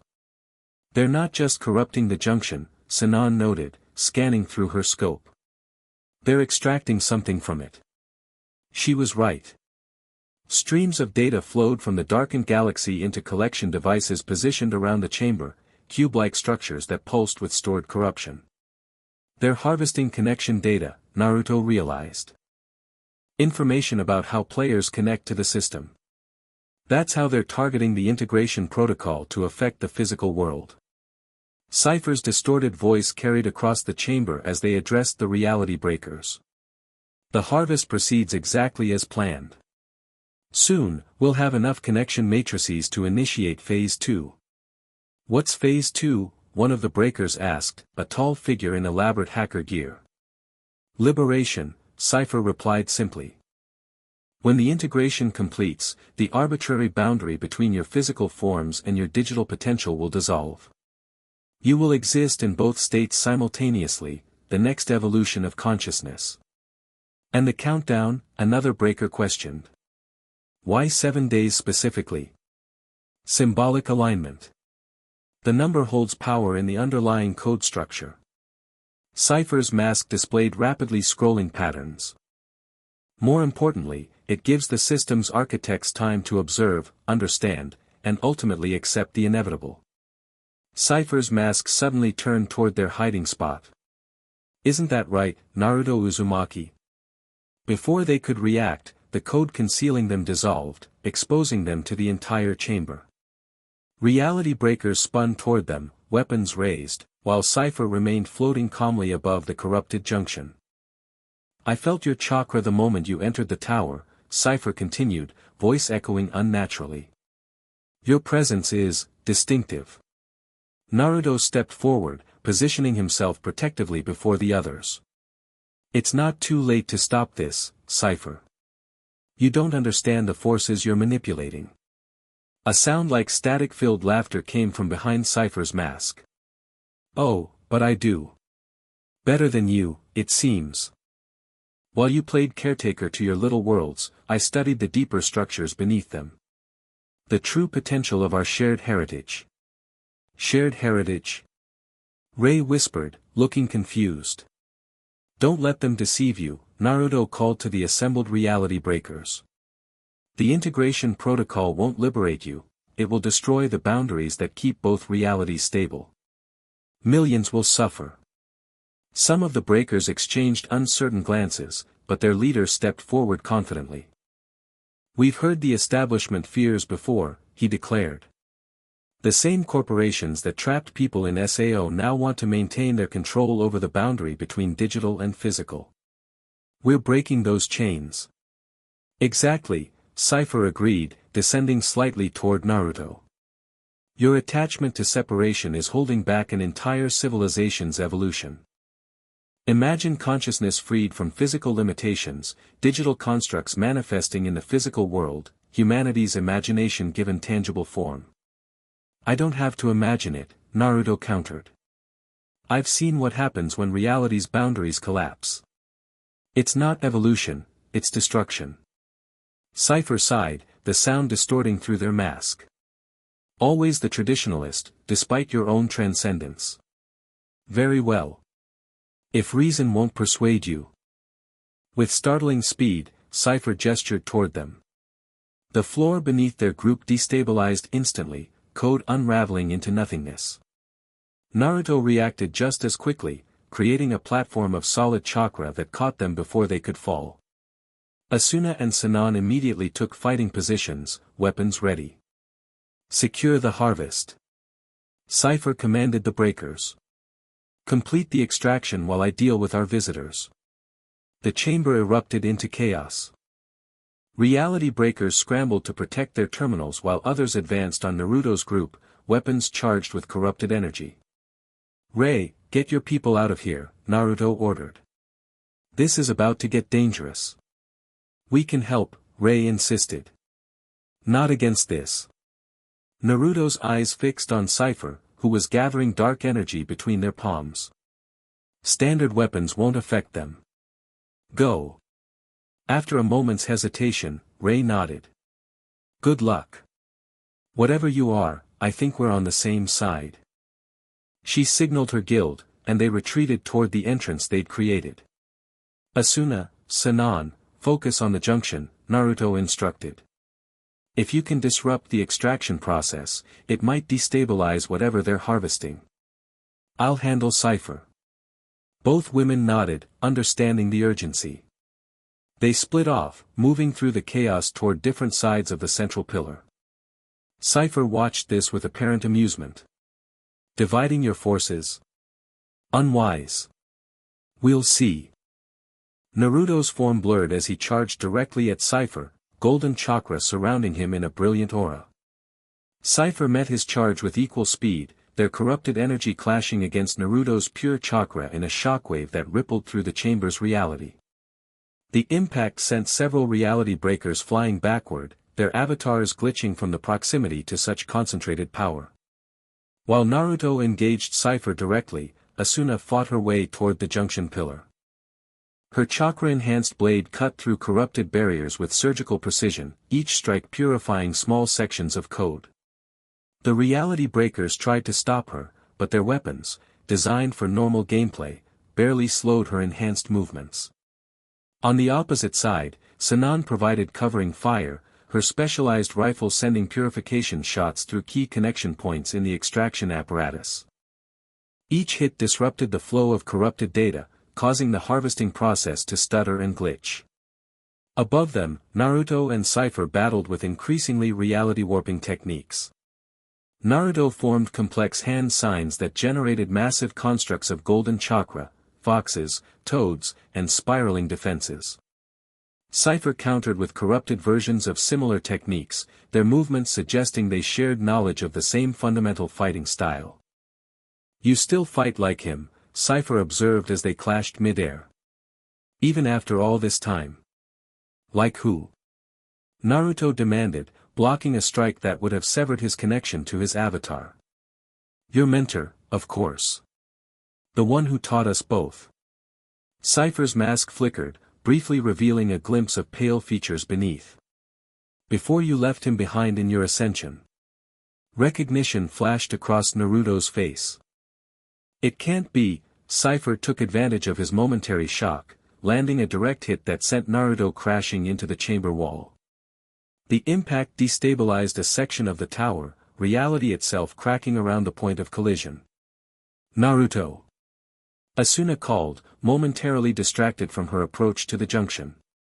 "I'm fine," he shouted back, pulling himself from the wall. "Focus on the junction." Asuna returned her attention to her task, cutting through the final defensive barrier around the central pillar. As she reached the corrupted galaxy, she raised her sword, channeling as much chakra as she could muster through the blade. Across the chamber, Sinon had positioned herself on a high vantage point. Through her enhanced scope, she could see the complex data structures flowing through the junction, and the critical points where the extraction devices connected.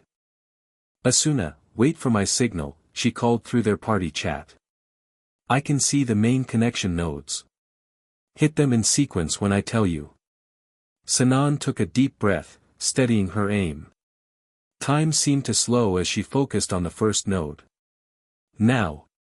Asuna struck precisely where indicated, her blade severing the corrupted connection.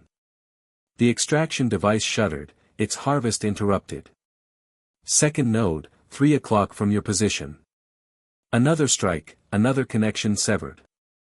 The corrupted galaxy in the pillar began to pulse erratically. Cypher noticed what was happening and disengaged from Naruto, turning toward Asuna. "Stop her," they commanded the remaining breakers. "Last node, directly above you." Sinon called, firing a shot simultaneously to clear approaching enemies from Asuna's path. With a final upward strike, Asuna severed the third connection. The effect was immediate, the extraction devices overloaded, corruption backflowing into them instead of being harvested. The devices exploded in cascading failures, releasing the stolen connection data back into the network. "No!" Cypher screamed, the sound distorting horrifically. They abandoned their fight with Naruto, streaking toward Asuna with terrible speed. Naruto intercepted, tackling Cypher mid-air. "Now, both of you," he shouted. "Purify the junction while it's destabilized." Asuna plunged her sword directly into the corrupted galaxy, channeling every bit of chakra she could summon. Across the chamber, Sinon fired a specialized round, one she'd been charging with chakra throughout the battle, into the exact same spot. Their energies met in the center of the corruption, blue-white light spreading outward from the impact point. The darkness receded as purification energy washed through the junction, restoring connections to their proper state. Cypher howled in rage, a sound that seemed to come from somewhere beyond the digital realm. Their form glitched violently, mask cracking to reveal glimpses of a face beneath, pale skin, ringed eyes, and an expression of fury. "This changes nothing," they snarled, voice clearer through the damaged mask. "The protocol continues. 5 days remain, and I have more than enough harvested data to complete the next phase." Reality warped around Cypher as they gathered what remained of their corrupted energy. Enjoy your minor victory. When we meet again, the integration will be nearly complete. With a final gesture that tore a hole in the chamber's very reality, Cypher disappeared, not through normal teleportation but by seemingly stepping through the fabric of the virtual space itself. The reality breakers, seeing their leader vanish and their operation crumble, fled in disarray, many logging out as their conviction wavered. Naruto, Asuna, and Sinon regrouped at the now purified junction, the pillar once again shining with clean, bright energy. The network connections visible within pulsed with renewed strength, corruption visibly receding from the connected pathways.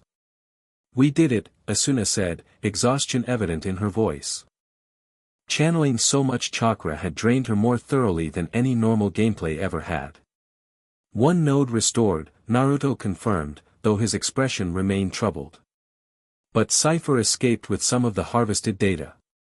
And they revealed more than they intended. "You recognize them," Sinon observed. "When they mentioned your mentor." Naruto nodded slowly. "I have a theory now. But I need to confirm it before I say more." He gazed at the purified junction. "This buys us time and slows the protocol, but we still have 5 days to prevent complete integration." As if responding to his words, the tower stabilized around them, corrupted elements receding as the junction's clean energy spread throughout the local network. Outside, they could hear cheers as players experienced the sudden improvement in system stability. "What's our next move?" Asuna asked, sheathing her sword. "We need to understand what Cypher is planning with the harvested data." Naruto created a small chakra projection, a map showing the remaining corruption concentrations across the network. "And we need to secure at least 2 more major nodes to have any chance of disrupting the protocol completely." "You should tell us everything now," Sinon said firmly, her rifle still in hand. "About Cypher, about yourself. No more partial truths." Naruto met her gaze, then Asuna's. The weariness in his eyes spoke volumes. "You're right. You've both risked everything on partial information." He looked around the chamber, still bustling with confused reality breakers and system processes restabilizing. "But not here. Let's return to the sanctuary, what remains of it. I'll explain everything there." He held out his hands to them once more. After a moment's hesitation, both women took them, and golden light enveloped the trio as they teleported away. Behind them, the Neo-Tokyo server continued stabilizing, its influence spreading to connected realms. Players experienced brief respite from the worst glitches, logout functions temporarily restored to normal. But throughout the network, the countdown continued. Integration Protocol, 5 days, 3 hours remaining. Chapter 3, Divine Protocol. The Sanctuary had seen better days.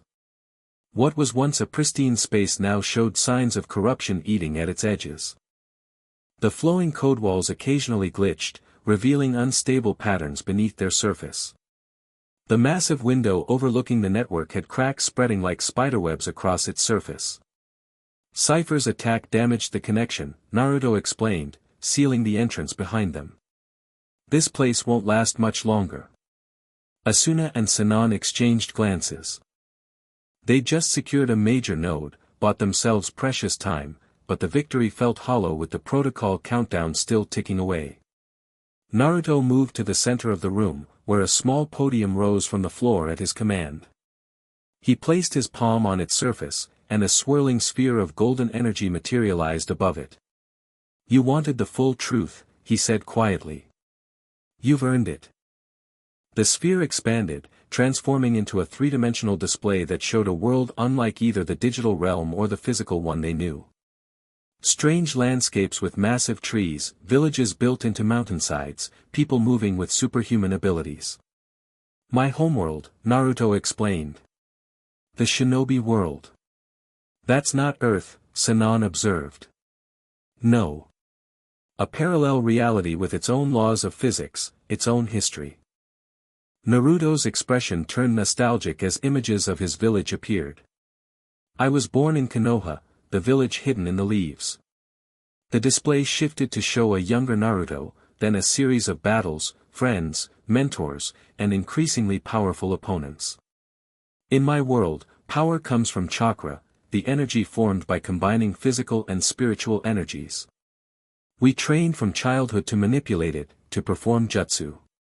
He demonstrated by creating a small Rasengan in his palm. What looks like magic to you is basic training where I come from. And Cypher? Asuna prompted. They're from your world too? Naruto nodded, his expression darkening. I believe so.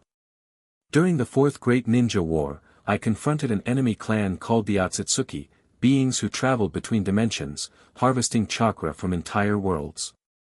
The display showed pale figures with horns and ringed eyes, beings with godlike power. I defeated them, but not before learning their secrets. The Otsutsuki had discovered something fundamental about reality itself, that all existence is composed of the same basic energy pattern, just expressed differently across dimensions. Like code, Sinon said. Exactly like code. In my reality, we call it chakra. In yours, it's data and energy. But underneath, it's the same pattern, information given form through conscious interaction. The display shifted to show Naruto after the war, studying ancient scrolls, meditating in natural energy currents. I became obsessed with understanding this connection. I studied sage techniques that let me perceive natural energy, then pushed beyond, seeing deeper patterns. Eventually, I discovered how to perceive and manipulate the fundamental code of reality itself. You became a digital god sage, Asuna said, connecting the pieces. That's what your world would call it. I could see the connections between dimensions, the data structures underlying all realities. Naruto's eyes took on a distant look. And I saw your world, a civilization built on technology rather than chakra, but following parallel paths of development. The display showed Earth, then zoomed in on the development of computers, the internet, virtual reality. When your people created digital worlds, I recognized something amazing. You were unknowingly creating new dimensions, new realities with their own laws of physics, their own evolution potential. But these worlds were fragile, vulnerable to corruption. So you decided to protect them? Sinon asked skeptically. I wanted to build a bridge. Naruto's voice grew passionate. A network where both our types of reality could connect safely, where the wisdom of my world could meet the innovation of yours.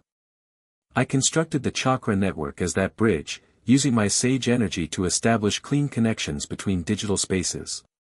That's why all these games are suddenly connected, Asuna realized. The chakra network isn't just a brand name, it's literally your chakra connecting everything. Naruto nodded. I became the foundation, the framework allowing stable transitions between virtual worlds while maintaining separation from physical reality. And Cypher wants to break that separation, Sinon concluded. Yes, but it's worse than that. Naruto waved his hand, and the display shifted to show a familiar masked figure. Based on their techniques and what they revealed during our fight, I believe Cypher is someone who followed my research path, another shinobi who discovered the same truths about reality structure. Someone you knew, Asuna pressed. Naruto sighed heavily. Someone I thought long dead. A former friend named Sasuke Uchiha.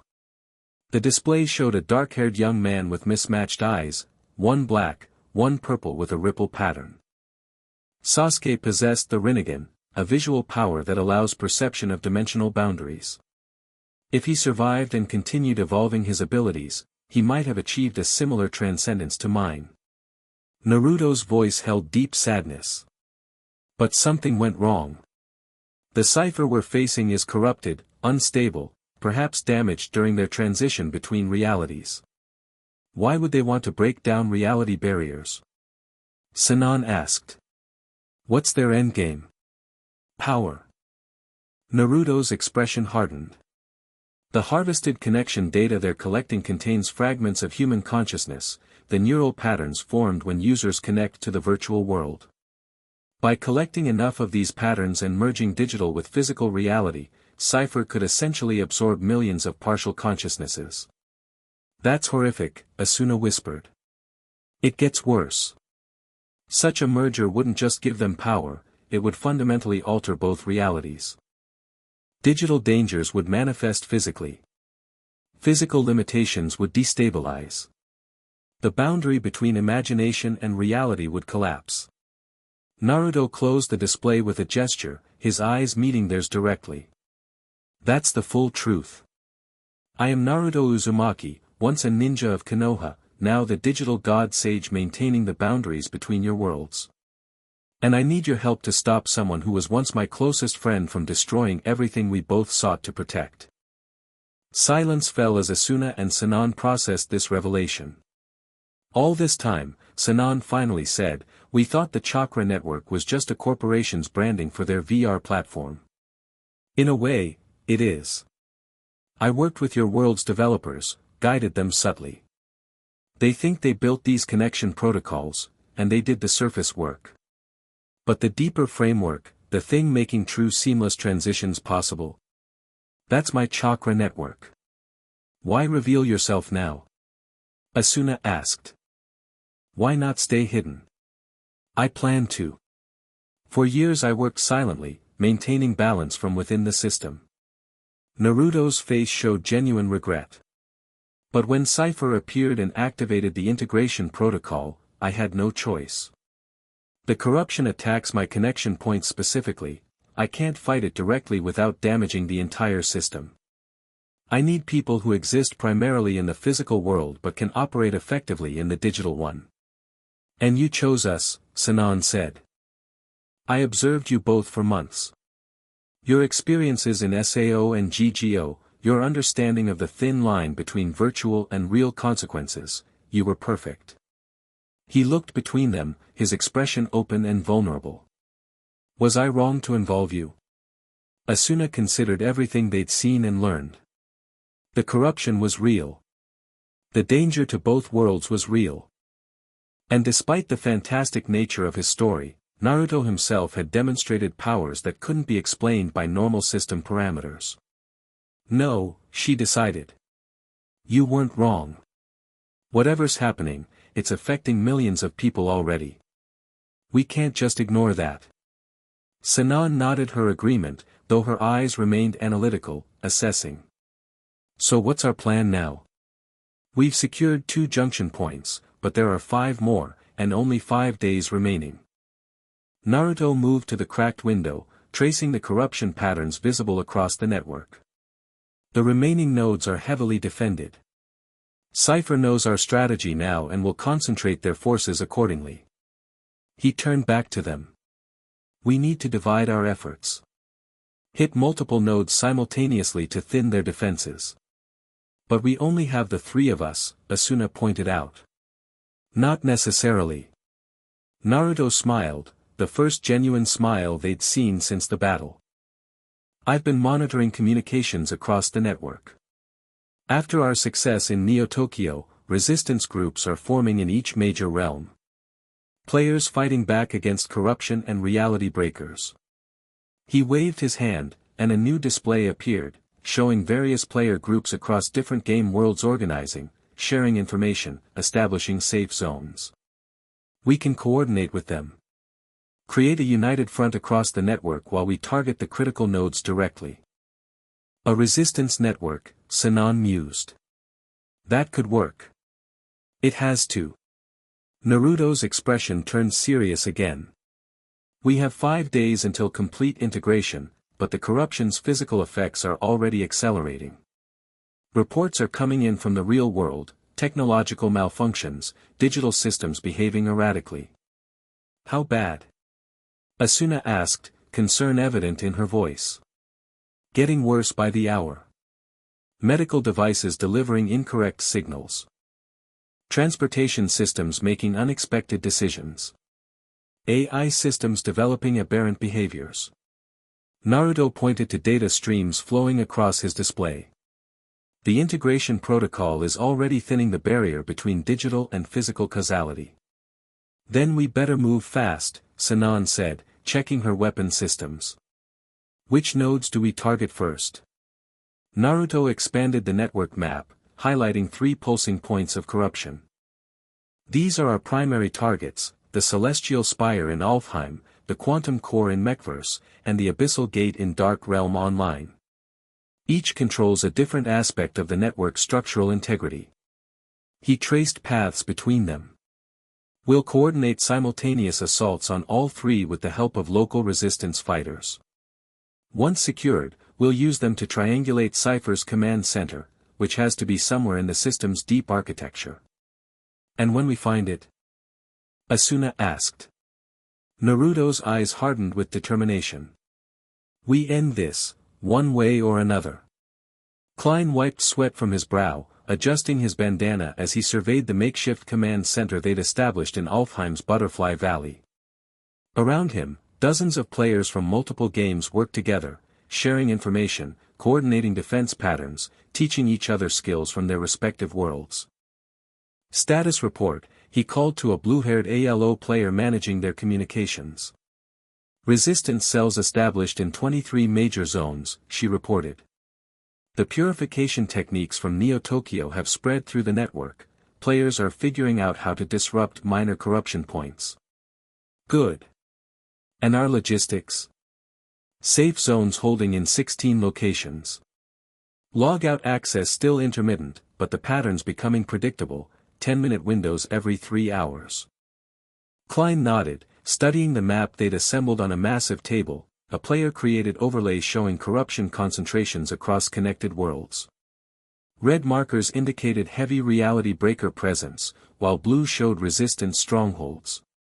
His menu chimed with an encrypted message, the special communication channel established after his encounter with System Fox 2 days ago. Phase 1 commences in 30 minutes. Is your team ready? Klein looked around the command center again, at the determined faces of players who'd found purpose in fighting the corruption. Many had been strangers days ago, from entirely different games with different rule sets. Now they fought together against a threat to both their virtual and physical worlds. Ready as we'll ever be. Assault teams assembled at all 3 target locations. The response came instantly, good. Remember, purification is the priority, not combat. Your teams clear the way, we handle the nodes. And Klein, thank you. Klein smiled grimly. He still wasn't entirely sure who N really was, but after seeing the system-wide improvements following the Neo-Tokyo operation, he trusted that they were on the right side of this fight. All right people, it's go time, he called out. Commence Operation Purification. Asuna materialized at the base of the Celestial Spire, a massive crystalline tower that served as Alfheim Online's primary connection to the wider network.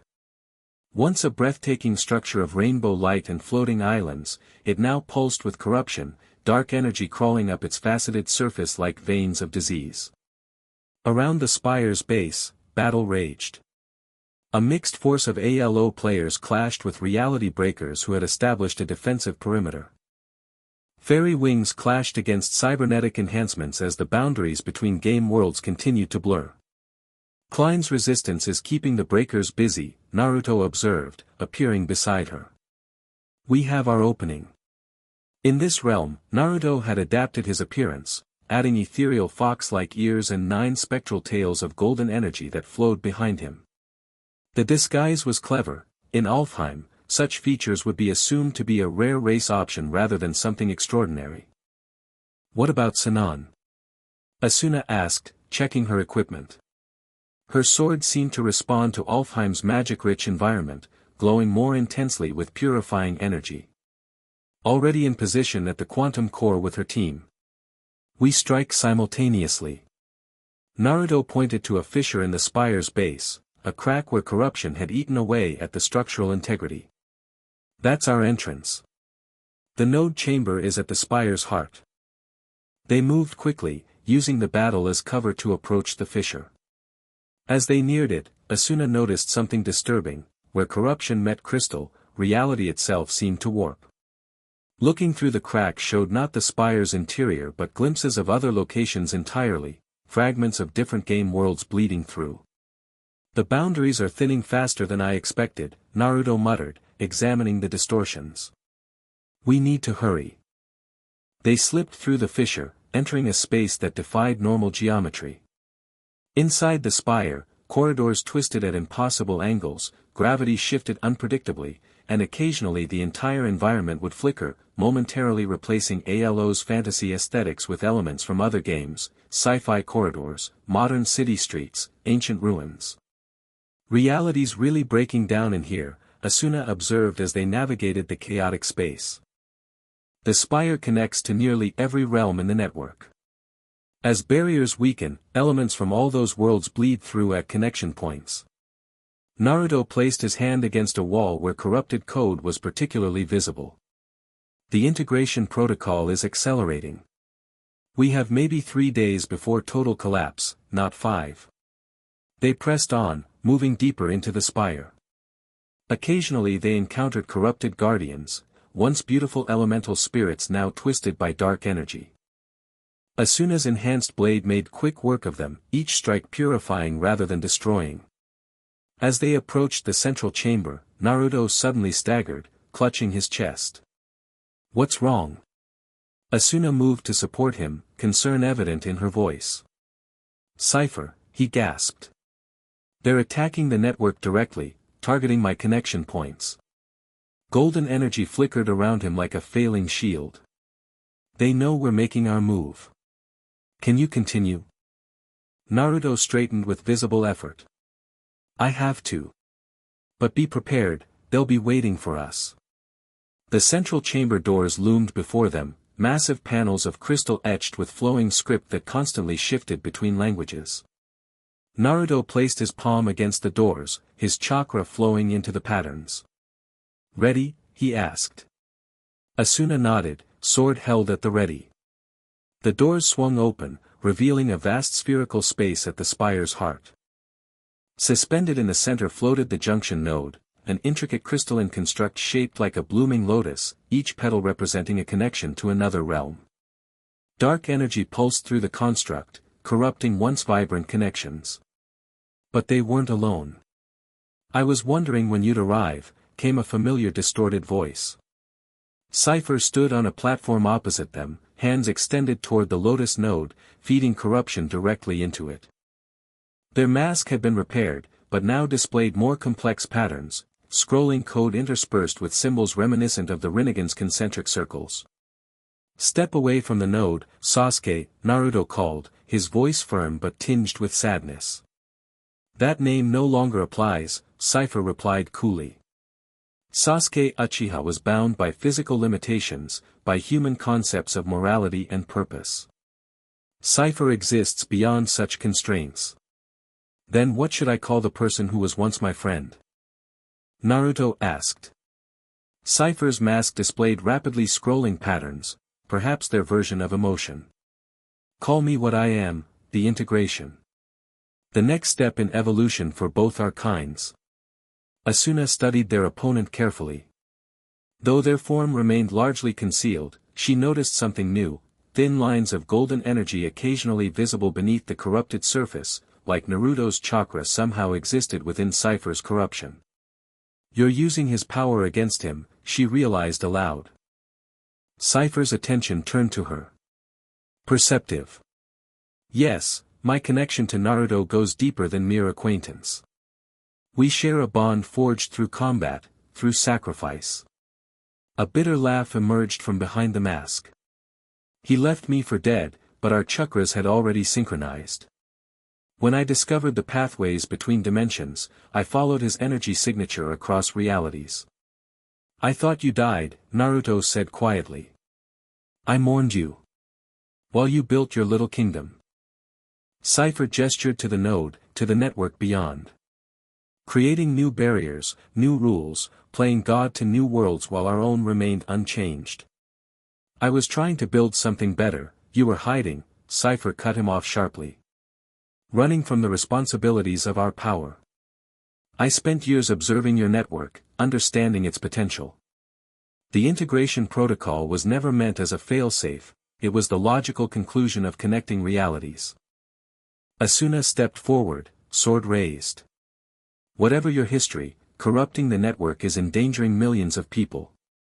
Real people, in the physical world. Endangering? No. Cypher's voice softened to something almost reasonable. Elevating. The protocol doesn't just merge digital and physical, it transcends their limitations. Imagine consciousness untethered from physical decay. Imagine digital constructs given material form. At what cost? Naruto demanded. The corruption is already causing pain, system failures, real-world technology malfunctions. Growing pains. Necessary transitions. Cypher turned back to the node, corruption flowing more intensely from their hands. Enough talk. You're too late to stop the process here. The Lotus node shuddered, petals closing as corruption saturated its structure. Throughout the chamber, reality rippled as connections to other realms destabilized further. No. Naruto lunged forward, golden chakra flaring around him. He reached for the node, his energy meeting Cypher's corruption in a spectacular collision of power. The impact sent shockwaves through the chamber, knocking Asuna back several steps.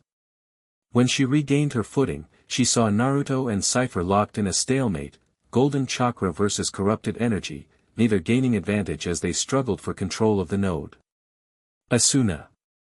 Naruto called, strain evident in his voice. The stabilization points, target the base of each petal. She understood immediately. While the two godlike entities battled for the node's core, she could disrupt the corruption's hold on its structure. Asuna dashed forward, avoiding the arcs of wild energy discharging from the central conflict. Her enhanced perception, a combination of years of VR-MMO experience and her newly developed chakra sensitivity, allowed her to see the critical points where corruption anchored itself to the lotus structure. Her blade struck with precision, chakra-enhanced edge cutting through darkness, leaving cleansing light in its wake. With each successful strike, a petal partially purified, its connection stabilizing. Cypher noticed her progress and snarled in frustration. With one hand still engaged against Naruto, they used the other to summon corrupted guardians, twisted reflections of ALO raid bosses that materialized from the unstable reality around them. Keep going. Naruto encouraged, increasing his energy output to keep Cypher's attention divided. I'm coordinating with the other teams, they're making progress. Asuna fought methodically, alternating between purifying petals and dispatching corrupted guardians. Her sword moved with increasing confidence as she grew more attuned to its capabilities, each strike more efficient than the last. After what felt like hours but was likely only minutes of intense combat, she reached the final petal. As her blade connected with its corruption anchor, the entire lotus structure resonated, a clear, bell-like tone that rippled outward. It's working. Naruto called out, golden energy surging through the newly cleansed pathways. The purification is spreading through the connection points. Cypher roared in frustration, a sound that seemed to come from somewhere beyond digital space. Their form flickered, corruption momentarily receding to reveal glimpses of a human figure beneath, pale skin, dark hair, one normal eye and one ringed purple eye filled with fury. This changes nothing, they snarled. The other nodes remain corrupt. The protocol continues. With a final surge of dark energy that temporarily blinded Asuna, Cypher tore a hole in reality itself, not a teleport but a literal rending of the virtual space. They stepped through the breach, which sealed violently behind them. The chamber stabilized as Naruto directed purifying energy throughout the lotus node. Colors returned to the spire around them, corruption visibly receding from its structure. Through the chamber walls, now transparent with clean energy, they could see the battle outside turning, reality breakers retreating as their corrupted weapons failed. We did it, Asuna said, approaching Naruto who was monitoring the node's reintegration with the network. One of three, he confirmed, though his expression remained concerned. I'm receiving status updates from the other teams. He closed his eyes briefly, concentrating on distant connections. Sinon's team has secured the quantum core. The mechverse is stabilizing. That's good news, right? Yes, but... Naruto's expression darkened.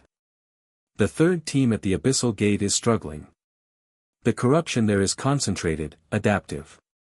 They've encountered a different manifestation of Cypher, like they can project themselves to multiple locations simultaneously. We need to help them, Asuna said immediately. Naruto nodded. The spire is secure. Klein's team can maintain the purification process here. He opened a communication channel. Sinon, status report. Quantum core secured, came the sniper's calm voice. Resistance fighters are establishing a perimeter. Where do you need me next? Abyssal Gate. The team there is in trouble. We'll rendezvous at the entrance point. On my way. Naruto turned to Asuna. Ready for round 3? Despite her fatigue, the chakra expenditure of the battle had been substantial. Asuna nodded firmly. Let's finish this. The Abyssal Gate couldn't have been more different from the Celestial Spire. Where Alo's junction was a soaring crystal of light, Dark Realm Online's connection point was built into the side of a massive chasm, a gaping wound in a landscape of perpetual twilight. Gothic architecture framed an entrance that pulsed with sickly energy, corruption having almost completely overtaken the structure. This doesn't look good, Sinon observed as they regrouped on a ridge overlooking the gate. Through her enhanced scope, she scanned the battlefield below. The resistance fighters are pinned down. Heavy corruption manifestations all around the perimeter. Naruto's expression was grim. The Abyssal Gate connects to the darkest themed realms in the network: horror games, dystopian scenarios, survival worlds. The corruption feeds on the negative emotional patterns encoded in these environments. Makes it stronger? Asuna asked. More volatile, less predictable. Naruto studied the gate, eyes narrowed in concentration. And there's something else, a concentrated corruption signature inside. Cypher didn't just leave a projection here, they've established a direct connection point. A trap? Sinon suggested. Almost certainly. But we still need to secure the node. Naruto created 3 shadow clones beside him. My clones will assist the resistance fighters, create a diversion. We'll use that opportunity to enter through the service tunnel there. He pointed to a barely visible opening on the chasm's eastern edge. Asuna and Sinon nodded, readying their weapons. After their previous victories, both had developed a deeper connection to their chakra-enhanced equipment. Asuna's sword now responded almost instinctively to her intentions, while Sinon's scope had evolved to show not just corruption patterns but potential purification pathways. One more thing, Naruto added, his expression serious. The physical effects are accelerating. Reports are coming in of widespread technology failures in the real world. Medical systems, transportation networks, communication grids, all experiencing corruption-like symptoms. The barrier's already breaking down, Sinon realized. Yes. Whatever happens in there, remember that real lives are at stake now, not just virtual ones. With that sobering thought, they moved into position. Naruto's clones charged toward the main battlefield, golden chakra flaring like beacons to draw attention. The resistance fighters, seeing reinforcements, rallied with renewed determination. While chaos erupted at the main gate, the trio slipped quietly toward the service tunnel. Up close, the corruption was visibly more aggressive here, not just spreading but actively reaching out, tendrils of dark energy probing the air like hungry tentacles. Don't let it touch you directly, Naruto warned. This variant can cause immediate neural feedback. They navigated carefully into the tunnel, which quickly turned from a normal maintenance passage into something nightmarish. The walls pulsed like living tissue, corruption flowing through vein-like patterns. Occasionally, faces formed in the surfaces, agonized expressions that appeared and dissolved in seconds. What are we seeing? Asuna whispered, disturbed by the manifestations. User data fragments, Naruto explained grimly. The corruption is breaking down the partition between player consciousness and system architecture. Those are echoes of connected players' neural patterns. The tunnel descended deeper, the corruption growing more intense with each step. Eventually, they emerged onto a narrow walkway overlooking a massive spherical chamber, the Abyssal Gates Junction node. Unlike the previous nodes, this one had no elegant structure, no beautiful design. Instead, a writhing mass of corruption occupied the chamber's center, occasionally parting to reveal glimpses of the actual node buried within, a black obelisk covered in arcane symbols. And before it stood not one, but 3 ciphers, identical masked figures channeling corruption into the node from different positions. Projections, Naruto whispered. Only one is the real cipher. How do we tell which? Sinon asked, rifle ready. We don't need to. Naruto's eyes glowed with inner light as he analyzed the situation. The projections are still connected to the same corruption source. Disrupt one, you weaken all. Asuna studied the chamber layout. 3 of them, 3 of us. We attack simultaneously. Naruto nodded. Target the connection points between them and the node. Sinon, you take the upper projection. Asuna, the left flank. I'll confront the one directly before the obelisk, that's most likely the prime manifestation. They moved silently into position, using the corrupted architecture for cover. The chamber's unstable nature worked to their advantage, reality fluctuations created temporary blind spots in the cipher's awareness. On my mark, Naruto communicated through their party channel. 3, 2, 1, now. They struck as one. Sinon's chakra-enhanced shot hit the upper cipher's connection stream with perfect accuracy. Simultaneously, Asuna's blade severed the left cipher's corruption flow, while Naruto unleashed a Rasengan directly at the central figure. All 3 ciphers reacted instantly, heads snapping toward their attackers, corruption streams redirecting to counter the assault. The projections spoke in perfect unison, so predictable. Always charging in without understanding the true battlefield. The central cipher, the one Naruto had targeted, caught his Rasengan in a swirling vortex of corrupted energy. Instead of dissipating the attack, they absorbed it, their mask displaying rapidly scrolling code that almost resembled a smile. Thank you for the contribution, old friend. The absorbed energy warped, corruption invading its structure before Cipher hurled it back at Naruto with doubled force. The corrupted Rasengan struck him squarely in the chest, sending him crashing into the chamber wall. Simultaneously, the other ciphers launched counterattacks. The one facing Sinon released a wave of corruption that temporarily blinded her enhanced scope, while Asuna's opponent manifested a corrupted blade that clashed against her purification sword in a shower of conflicting energies. Your little resistance movement has been entertaining, the ciphers spoke in unison. But ultimately futile. While you've focused on junction nodes, I've completed the protocol's final phase integration. The central cipher raised their hand, and the chamber walls became transparent, revealing the network beyond. Throughout the connected worlds, massive streams of data flowed toward a central point, a swirling vortex of energy where multiple realities seem to intersect. In 12 hours, the integration completes. Digital consciousness merges with physical reality. Both dimensions transcend their former limitations. The cipher's voices took on an almost reverent quality. And I become the nexus of that transformation. Naruto pulled himself from the wall, golden chakra already healing the corruption damage. You'll destroy both worlds in the process. The human mind can't handle that level of integration, you'll drive millions insane. Some will be lost, yes. The weaker minds, the unprepared. Cipher's tone was dismissive. But those who survive will evolve beyond current limitations. A necessary sacrifice for ascension. I won't let that happen, Naruto growled, forming complex hand signs that generated massive chakra constructs, spectral foxes that launched themselves at each cipher manifestation. The battle erupted across the chamber.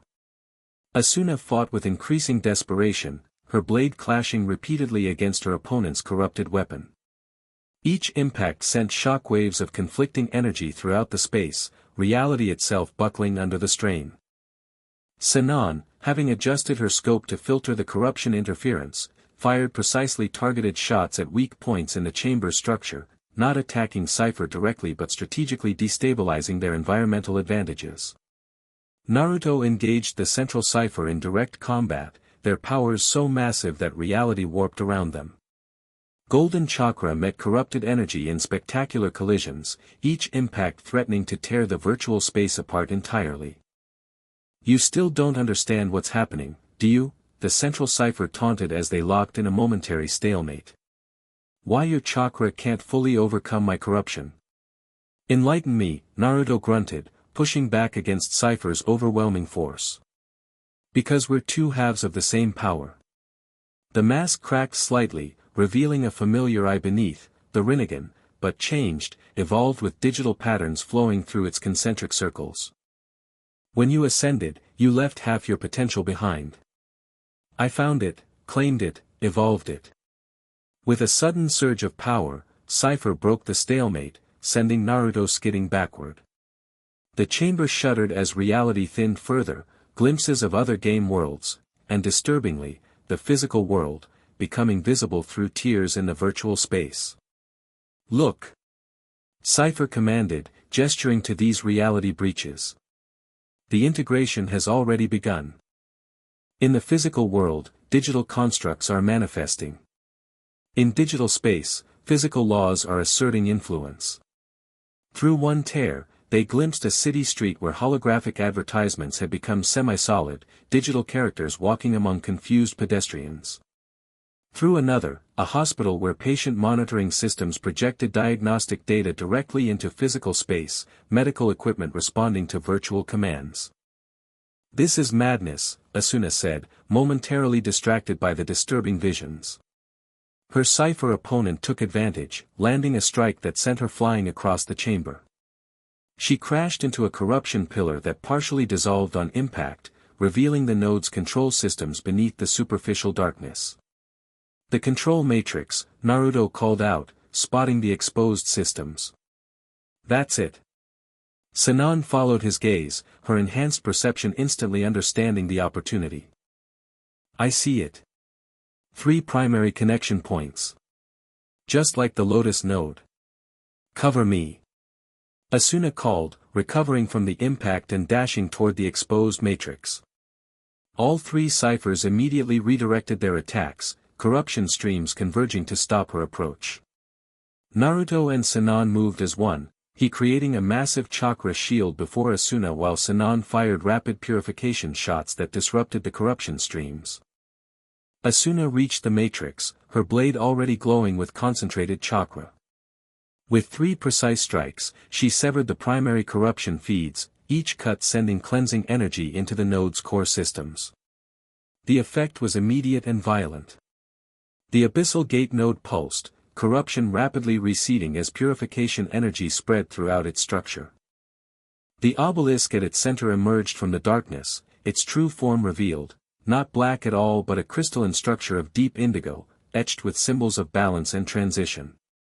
The 3 Cypher manifestations flickered, 2 dissolving entirely as their connection to the node failed. The central figure remained, but their form destabilized, mask cracking further to reveal more of the face beneath, unmistakably human despite the digital patterns flowing across the skin. "This changes." "Nothing," Cypher snarled, voice distorting as their connection weakened. "The final integration point remains secure. The protocol continues." With a gesture that tore reality itself, they created a portal of swirling corruption. 12 hours remain. Use them wisely, old friend. Before any of them could react, Cypher stepped through the portal, which sealed violently behind them. The chamber stabilized as purification spread, corruption receding from walls and support structures. Through their party channel, reports began flowing in from resistance fighters outside, the corrupted forces were retreating, the immediate area securing. Naruto approached the now cleansed node, placing his hand against the obelisk's surface. Golden chakra flowed into it, establishing a secure connection to his network. 3 nodes purified, he confirmed, though his expression remained troubled. But Cypher was right about one thing, the protocol continues. The integration is still progressing. What's our next move? Sinon asked, joining him at the obelisk. We've disrupted enough of the network to trace the protocol's command center.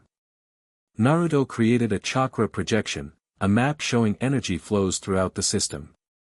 All corruption streams now converged toward a single point at the network's core. There. The origin server. Origin server. Asuna repeated, studying the projection. The first virtual space I established, the foundation the entire chakra network was built upon. Naruto's voice held a mixture of nostalgia and determination. I sealed it away years ago when the commercial network expanded beyond my initial design. It should have been inaccessible. But Cypher found it, Sinon concluded. Using our shared chakra signature, yes. Naruto closed the projection. That's where they're completing the integration. That's where we make our final stand. 12 hours isn't much time, Asuna noted, checking her equipment. The battles had drained her significantly, both in terms of avatar resources and her personal stamina. We'll rest briefly, recover our strength, Naruto decided. 4 hours of preparation, then we move on the origin server. He looked between them, his expression softening. You've both fought beyond anything I could have asked. What comes next, it will be different. More dangerous. Because we're striking at the system's heart? Sinon asked. Because the barriers between digital and physical are already partially collapsed there.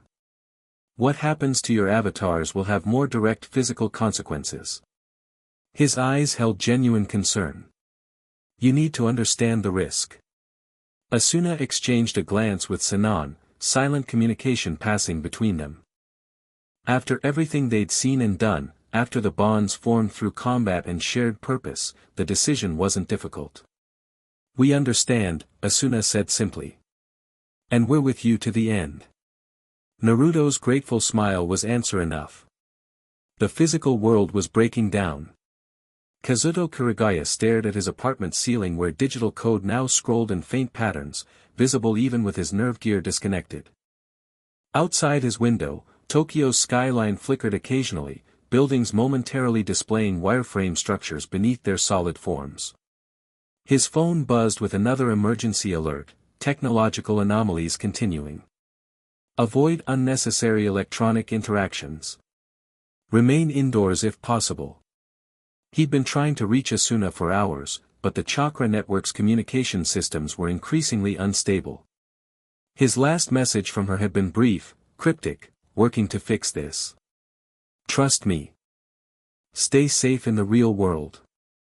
The news showed growing chaos, driverless vehicles making unexpected decisions, medical implants delivering incorrect signals, smart home systems activating without commands. Theories ranged from massive solar flares to coordinated cyber attacks, but Kazuto recognized the patterns from his years in virtual worlds. Reality itself was glitching. His phone rang, Suguha calling again, checking in. As he reached for it, the device briefly transformed, becoming transparent, digital components visible beneath its physical shell. When he touched it, code patterns flowed from the contact point up his arm before fading. I'm fine, he answered, trying to keep his voice steady. Still no word from Asuna or Sinon. The news is getting worse, his sister replied, voice tense. They're evacuating the hospital where Asuna's father works. All the equipment started administering incorrect medications on its own. Kazuto moved to his window, watching as streetlights below flickered in synchronized patterns, not random malfunctions but organized pulses, like a heartbeat. Whatever's happening, he said quietly, it started in the virtual world. And I think that's where it has to be stopped. You're not thinking of diving in? Suguha asked, alarm evident in her voice. The authorities have warned against connecting to any full immersion systems. I know. But if Asuna's in there trying to fix this. He trailed off, watching as a passing car briefly phased through a digital wireframe version of itself. Through his window, He could see others in nearby apartments staring at similar phenomena, reality itself becoming unstable as digital elements manifested in physical space. "Just stay safe," he finally said. "I have a feeling we'll know one way or another very soon." As he ended the call, his nerve gear, sitting unused on his desk, suddenly activated on its own, display lighting up with a message, "Integration Protocol, 8 hours remaining." The Origin server defied conventional virtual world design. Unlike the game realms with their carefully constructed environments and physics engines, this space existed as a hybrid of raw code and visualized concept. As Naruto led them through the entry point, a shimmering portal he'd created through direct chakra manipulation, Asuna and Sinon found themselves in a space that felt more like a shared dream than a digital environment. They stood on a vast plain that stretched endlessly in all directions. The ground beneath them was composed of flowing code, base-level system architecture rendered visible. Above, instead of a sky, networks of light connected distant points like constellations, each representing a different realm in the chakra network. Most disturbing were the boundaries of this space, or rather, the lack thereof. Reality itself seemed to fade at the edges of perception, digital structure bleeding seamlessly into what appeared to be glimpses of the physical world. "What are we seeing?" Asuna asked, disoriented by the impossible landscape. "The foundation layer," Naruto explained, his form more radiant here, golden chakra flowing visibly through his avatar. "Where I established the first connections between our realities. It wasn't meant to be visualized, we're seeing conceptual structures rendered into perceptible forms." "It's beautiful," Sinon admitted, her enhanced scope revealing even more complexity in the flowing patterns around them. "And terrifying." "This was once a balanced system," Naruto said, sadness evident in his voice. "The perfect bridge between worlds, allowing connection without corruption." He gestured toward the horizon, where a massive structure was taking shape, a swirling vortex of energy that reached from the code ground toward the network sky, dark corruption and golden light battling within its form. "That's where Cypher is completing the integration. The final command center." They moved toward the vortex, each step covering impossible distance as conventional spacetime broke down around them. As they approached, the corruption grew more aggressive, reaching out with tendril-like probes that tested their defenses. "The integration is nearly complete," Naruto warned, golden shields deflecting corruption attempts. "Reality boundaries are critically thin here. What happens to your avatars will have direct physical impact." "You mean if we get hurt here?" Asuna began. "Your physical bodies will experience actual damage, yes." Naruto's expression was grave. "The safety protocols are completely compromised." Despite this warning, they pressed forward. The vortex grew larger, its structure becoming clearer, a massive tower composed of intertwining corruption and pure data, rising toward a central point where multiple realities seemed to converge. At its base stood Cypher, no longer masked. The corruption had been integrated directly into their form, dark energy flowing across pale skin, one eye normal while the other displayed the evolved Rinnegan. They wore white robes marked with circuit-like patterns that pulsed with power. "Right on schedule," Cypher called, voice now clearly recognizable as male, though still layered with digital distortion. "Come to witness transcendence, Naruto." "I've come to stop you, Sasuke." Naruto stepped forward, his own form changing subtly, chakra cloak manifesting, fox-like features becoming more pronounced. "This ends here." Cypher, Sasuke, smiled thinly. "Nothing ends. Everything transforms." He gestured to the vortex behind him. "The integration protocol is already self-sustaining. In 8 hours, the barriers collapse completely. Consciousness transcends its current limitations. And millions suffer in the process," Naruto countered. "Physical bodies rejecting digital integration. Digital constructs corrupting physical space. Necessary transitions," Sasuke insisted. "You always lacked vision, Naruto. Even after achieving godhood, you used your power to create games." The word dripped with disdain. "I'm creating evolution itself. Asuna studied the vortex structure, her enhanced perception noting crucial connection points where corruption and pure data intertwined. The foundation points, she murmured to Sinon. Like the nodes, but more complex. Sinon nodded, her scope already identifying potential targets. Multiple redundancies.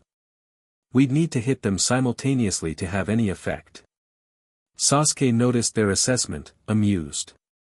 Your human pets are clever, but woefully outmatched. The protocol exists beyond conventional system architecture now. They understand more than you think, Naruto replied. They understand the value of connection without corruption, of evolution that doesn't require destruction. Pretty words from the god who abandoned his own world to play in digital realms. Sasuke's expression hardened. While you built your network, I visited our home dimension. Do you know what I found? Stagnation. Decline. All your sacrifices, all our battles, for nothing. Pain flashed across Naruto's features. That's not true, it is. Without the push toward evolution, without conflict driving advancement, they fell back into old patterns. Sasuke gestured to the vortex. This integration will affect all connected realities, including the shinobi world. A reset for all existence. At the cost of free will, Naruto argued. Forced evolution isn't evolution at all, it's tyranny. Enough philosophy. Sasuke raised his hands, corruption surging around him. You've made your choice. I've made mine. The Origin server trembled as Sasuke channeled massive energy into the vortex. Reality itself groaned under the strain, digital and physical laws conflicting violently where they intersected. Now! Naruto shouted, golden chakra exploding around him as he charged forward. The final battle erupted across the foundation layer. Naruto engaged Sasuke directly, their godlike powers clashing in spectacular displays that rewrote the code ground beneath them. Each impact sent shockwaves through the system, rippling outward to connected realms. Asuna and Sinon split up, moving to opposite sides of the vortex. Their enhanced weapons, now fully synchronized with their chakra, allowed them to identify and target the integration protocol's connection points. But Sasuke had prepared defenses. As they approached, the vortex spawned guardians, corrupted manifestations of beings from across connected worlds. Digital warriors, monsters, even twisted versions of players they recognized. Asuna cut through these manifestations with focused determination, her blade leaving trails of purifying energy. Each strike felt heavier than the last, physical fatigue manifesting as the barriers between realities thinned further. Across the vortex, Sinon faced similar challenges. Her shots required perfect precision now, each expending precious chakra that wasn't replenishing normally in this destabilized environment. At the vortex's center, Naruto and Sasuke fought with increasingly reality-warping techniques. Naruto summoned massive chakra constructs, spectral foxes, toads, and spiraling defensive formations. Sasuke countered with corruption-enhanced versions of his own arsenal, black flames, lightning strikes that rewrote code they touched, and gravity manipulations that bent space itself. You can't win this.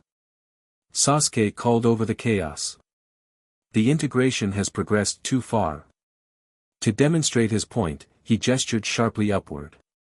The sky above tore open, revealing glimpses of the physical world, cities worldwide experiencing reality breakdowns as digital elements manifested in physical space. Look what you're doing.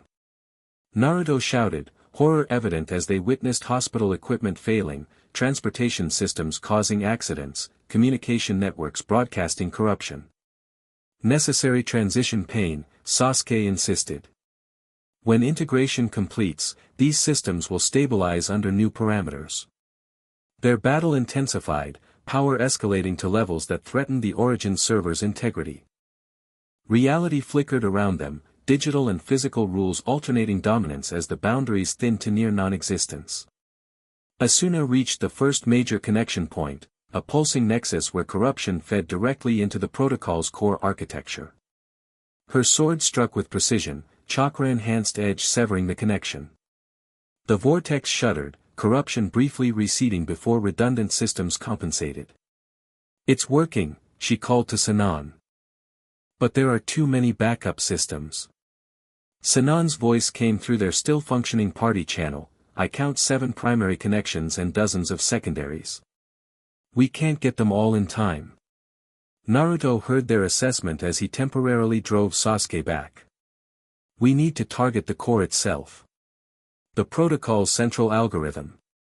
Sasuke laughed, a sound both bitter and triumphant. "The core is beyond your reach. It exists simultaneously in digital and physical space now, neither fully one nor the other." "He's right," Sinon confirmed, her enhanced scope analyzing the vortex's structure. "The core algorithm is phase-shifting between realities. We can't affect it from either side alone." A desperate plan formed in Naruto's mind. But what if we weren't on either side? What if we existed at the boundary itself? Sasuke's expression changed to one of concern. "You wouldn't dare. Even you couldn't control that transition. Not alone." Naruto's eyes met Asuna's, then Sinon's. But together. Understanding dawned in Asuna's mind. The chakra connection. "If we synchronize completely, we could exist at the integration point itself," Naruto confirmed.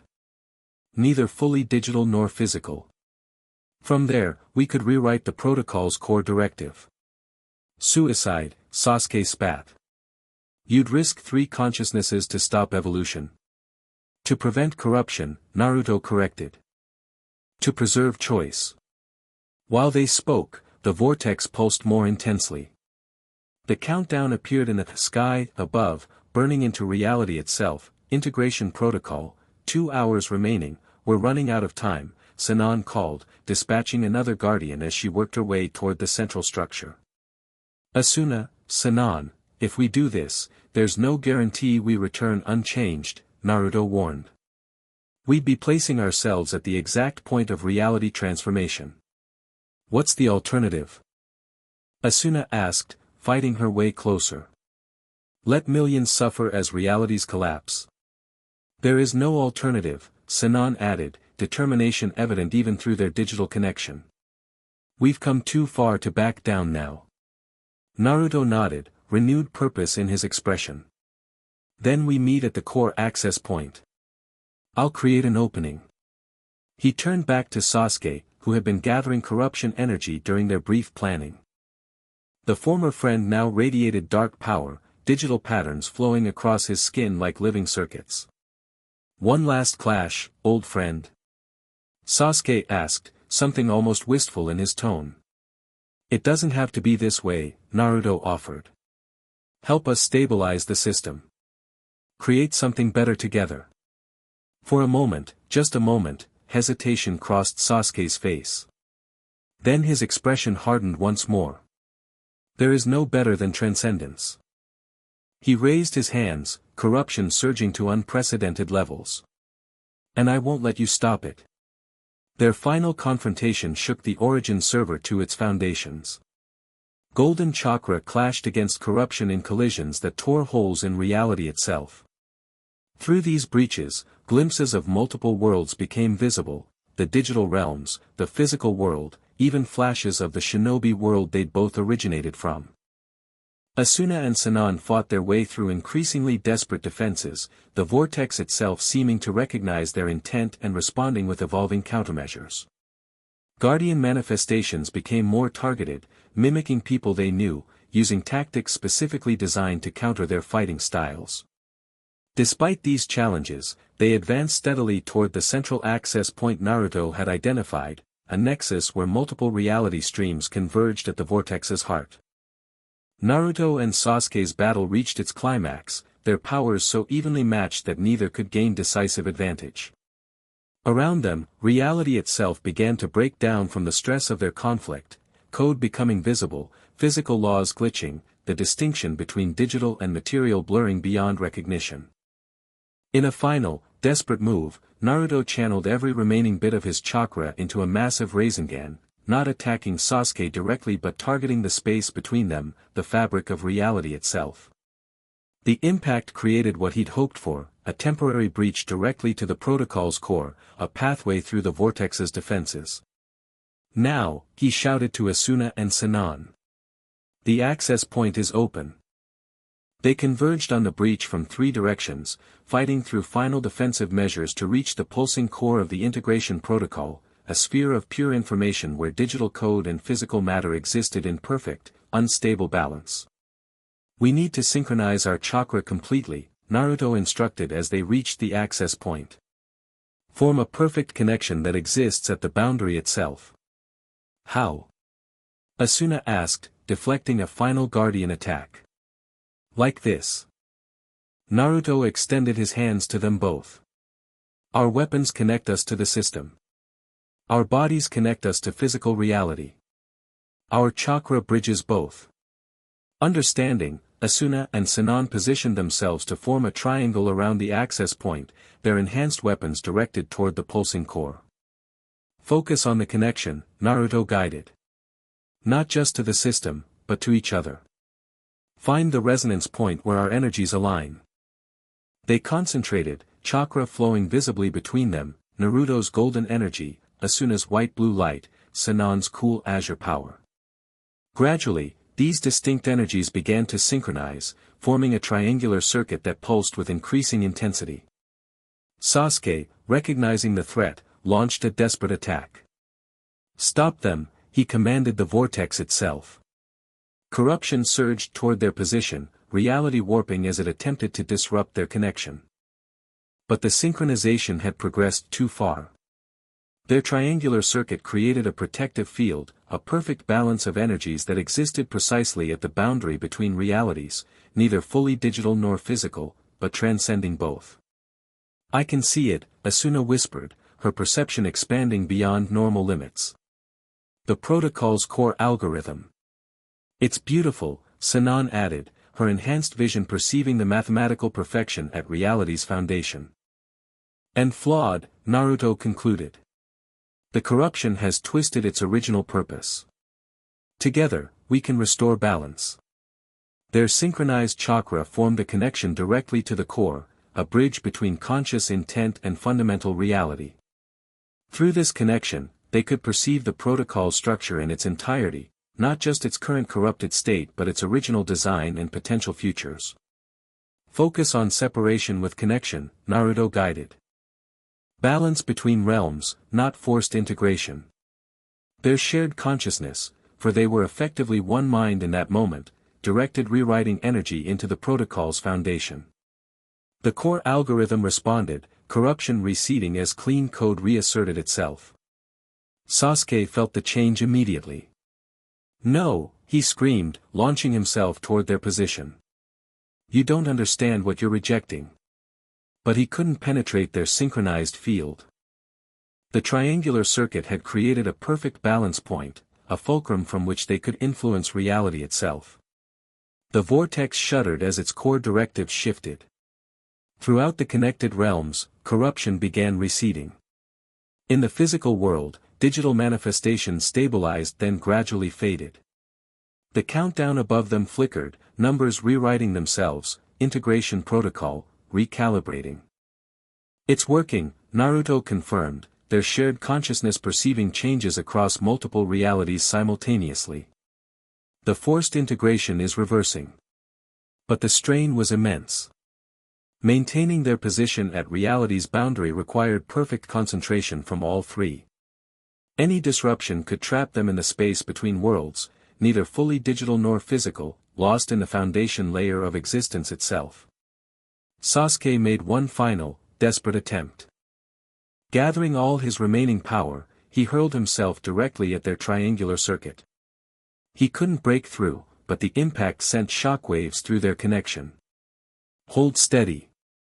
Naruto called, his consciousness straining to maintain synchronization. Asuna and Sinon focused with everything they had, their shared determination strengthening the circuit despite Sasuke's assault. The protocol continued recalibrating, reality boundaries stabilizing throughout the network. Then something unexpected happened. As the protocol rewrote itself, the core algorithm reached a decision point, a fundamental choice about the nature of reality itself. This choice resonated through their synchronized consciousness, presenting three possible paths forward: complete separation, digital and physical realities permanently divided, connection impossible. Maintained boundaries with controlled interfaces, what Naruto had originally designed. A new option, balanced integration, where boundaries remained but could be selectively transcended by conscious choice rather than forced merger. The decision had to be unanimous within their synchronized consciousness. Their thoughts merged, experiences shared in an instant. Asuna's journey from trapped SAO player to confident defender of multiple worlds, Sinon's struggle with the boundary between virtual trauma and real healing, Naruto's evolution from lonely child to god sage bridging realities. Without words, their shared consciousness chose the third path, evolution through choice, not forced transcendence. The protocol responded instantly. The vortex transformed, corruption converting to balanced energy as its purpose shifted from forced integration to facilitated evolution. Throughout connected realities, boundaries reasserted themselves while maintaining clean connection points. Sasuke felt the change and understood its meaning. "You've chosen the middle path," he said, his attack ceasing as he recognized defeat. Neither stagnation nor forced evolution. The only sustainable path, Naruto replied through their shared consciousness. Evolution through choice. The recalibration completed, a new message appearing in reality itself, integration protocol recalibrated, balanced boundary system activated, the immediate crisis had passed. Throughout the network, corruption receded completely, replaced by clean, stable connections. In the physical world, digital manifestations faded, systems returning to normal operation with enhanced stability. But their synchronization had created something unexpected, a persistent connection between them that transcended normal digital-physical boundaries. As they gradually disentangled their consciousness, returning to individual perception, this connection remained, a bond that existed at reality's foundation. What happens now? Asuna asked as their triangular circuit slowly dissipated, individual forms becoming distinct once more. The network stabilizes, Naruto explained, his expression showing both exhaustion and wonder. The chakra network evolves into what it was always meant to be, a bridge between realities that preserves boundaries while allowing conscious traversal. And cipher? Sinon asked, looking toward Sasuke who remained floating before the transformed vortex.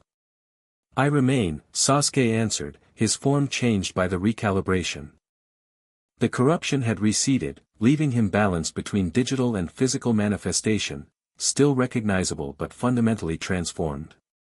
Though perhaps not as I was. The protocol's recalibration affected him directly, Naruto explained. His connection to the system was too deep to remain unchanged. "And you've trapped me," Sasuke observed, though without apparent bitterness. "This balanced system prevents the transcendence I sought." "Not prevented," Naruto corrected. "Transformed. Evolution remains possible, but through choice, not force." The origin server continued stabilizing around them, reality boundaries reasserting with new clarity. The flowing code ground beneath them solidified into a more recognizable environment, a peaceful valley reminiscent of both the shinobi world and idealized digital landscapes. "Our connection remains," Asuna noted, feeling the persistent bond between the three of them, a link that transcended normal digital physical limitations. "A side effect of our synchronization at the boundary point," Naruto confirmed. "We exist partially in both realities now, primarily in our original forms, but with a persistent connection that spans the boundary." "What does that mean practically?" Sinon asked. "It means choices," Naruto smiled. "The ability to perceive and interact with both realities more directly.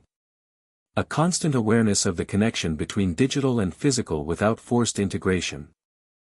Sasuke approached them slowly, his form still settling into its new configuration.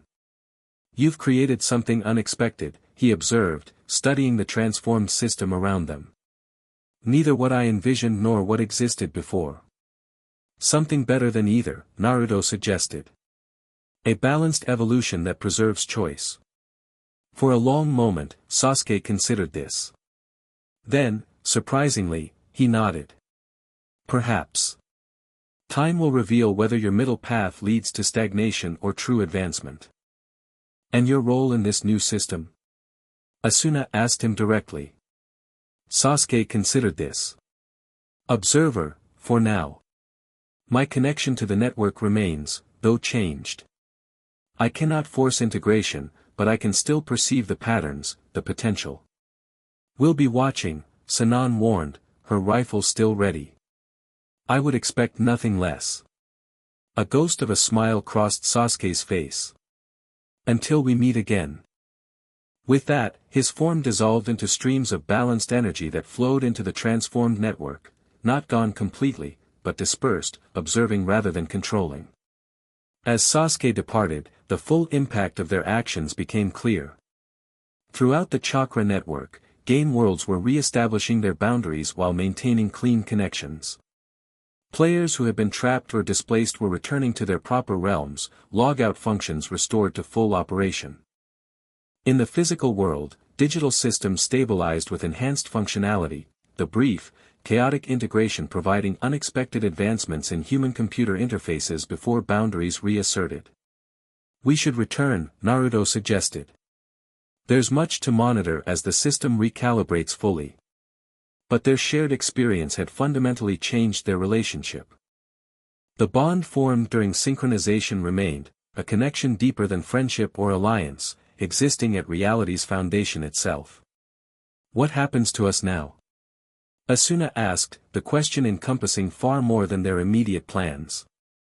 Naruto looked between them, his expression reflecting the profound connection they now shared. That depends on what we choose. The boundaries between our worlds remain, but our ability to traverse them has evolved. Meaning we can move between digital and physical more freely? Sinon clarified. To an extent, yes. Our consciousness exists partially in both states now.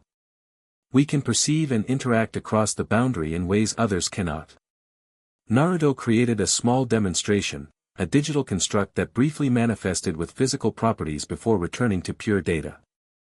Not full integration, but controlled transcendence. The implications were staggering, and personal. Their bond existed beyond normal digital physical limitations, a connection that would persist regardless of whether they were logged in or out, together or apart.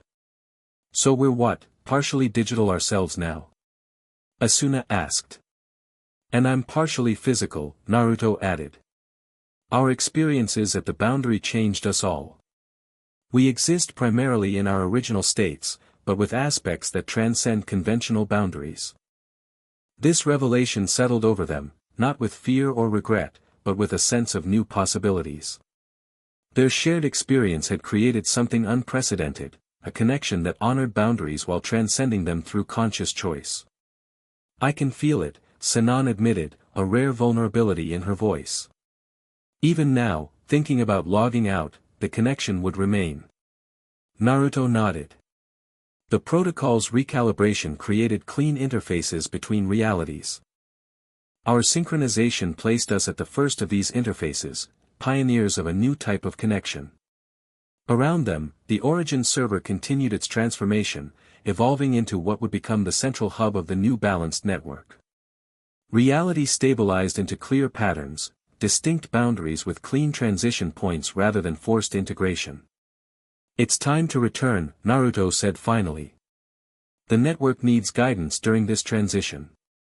Asuna and Sinon nodded, understanding that return now held new meaning. They could leave the digital realm, return to their physical bodies, but part of them would remain connected to this place, to each other, through the bond they'd formed. Together, then, Asuna said, reaching for their hands, a gesture that now carried deeper significance. As their hands connected, energy flowed between them, not the desperate synchronization of battle but a balanced, harmonious circuit that honored their individual natures while celebrating their shared bond. The origin server responded to their connection, creating a pathway that would return them to their respective realms, Asuna and Sinon to their physical bodies, Naruto to his primary manifestation within the network. This isn't an ending, Naruto said as golden light enveloped them. It's an evolution. The light intensified, reality shifting around them as they traversed the boundary they'd helped restore. Their final shared thought, projected through their persistent connection, acknowledged the truth of their new existence: boundaries honored, connection maintained, evolution through choice rather than force. Throughout the network, the message appeared one final time: integration protocol recalibrated, balanced boundary system active. Reality had been preserved, not through separation or forced merger, but through the hardest path, balanced connection that honored both distinction and unity. Their bond remained as living proof that the most powerful connections were those freely chosen, not forcibly integrated. The digital god sage and his human companions had rewritten reality itself, not erasing boundaries, but transforming how they could be traversed. Their journey had only begun. The end. Thank you for watching this video. Please be sure to subscribe to our channel and like this video.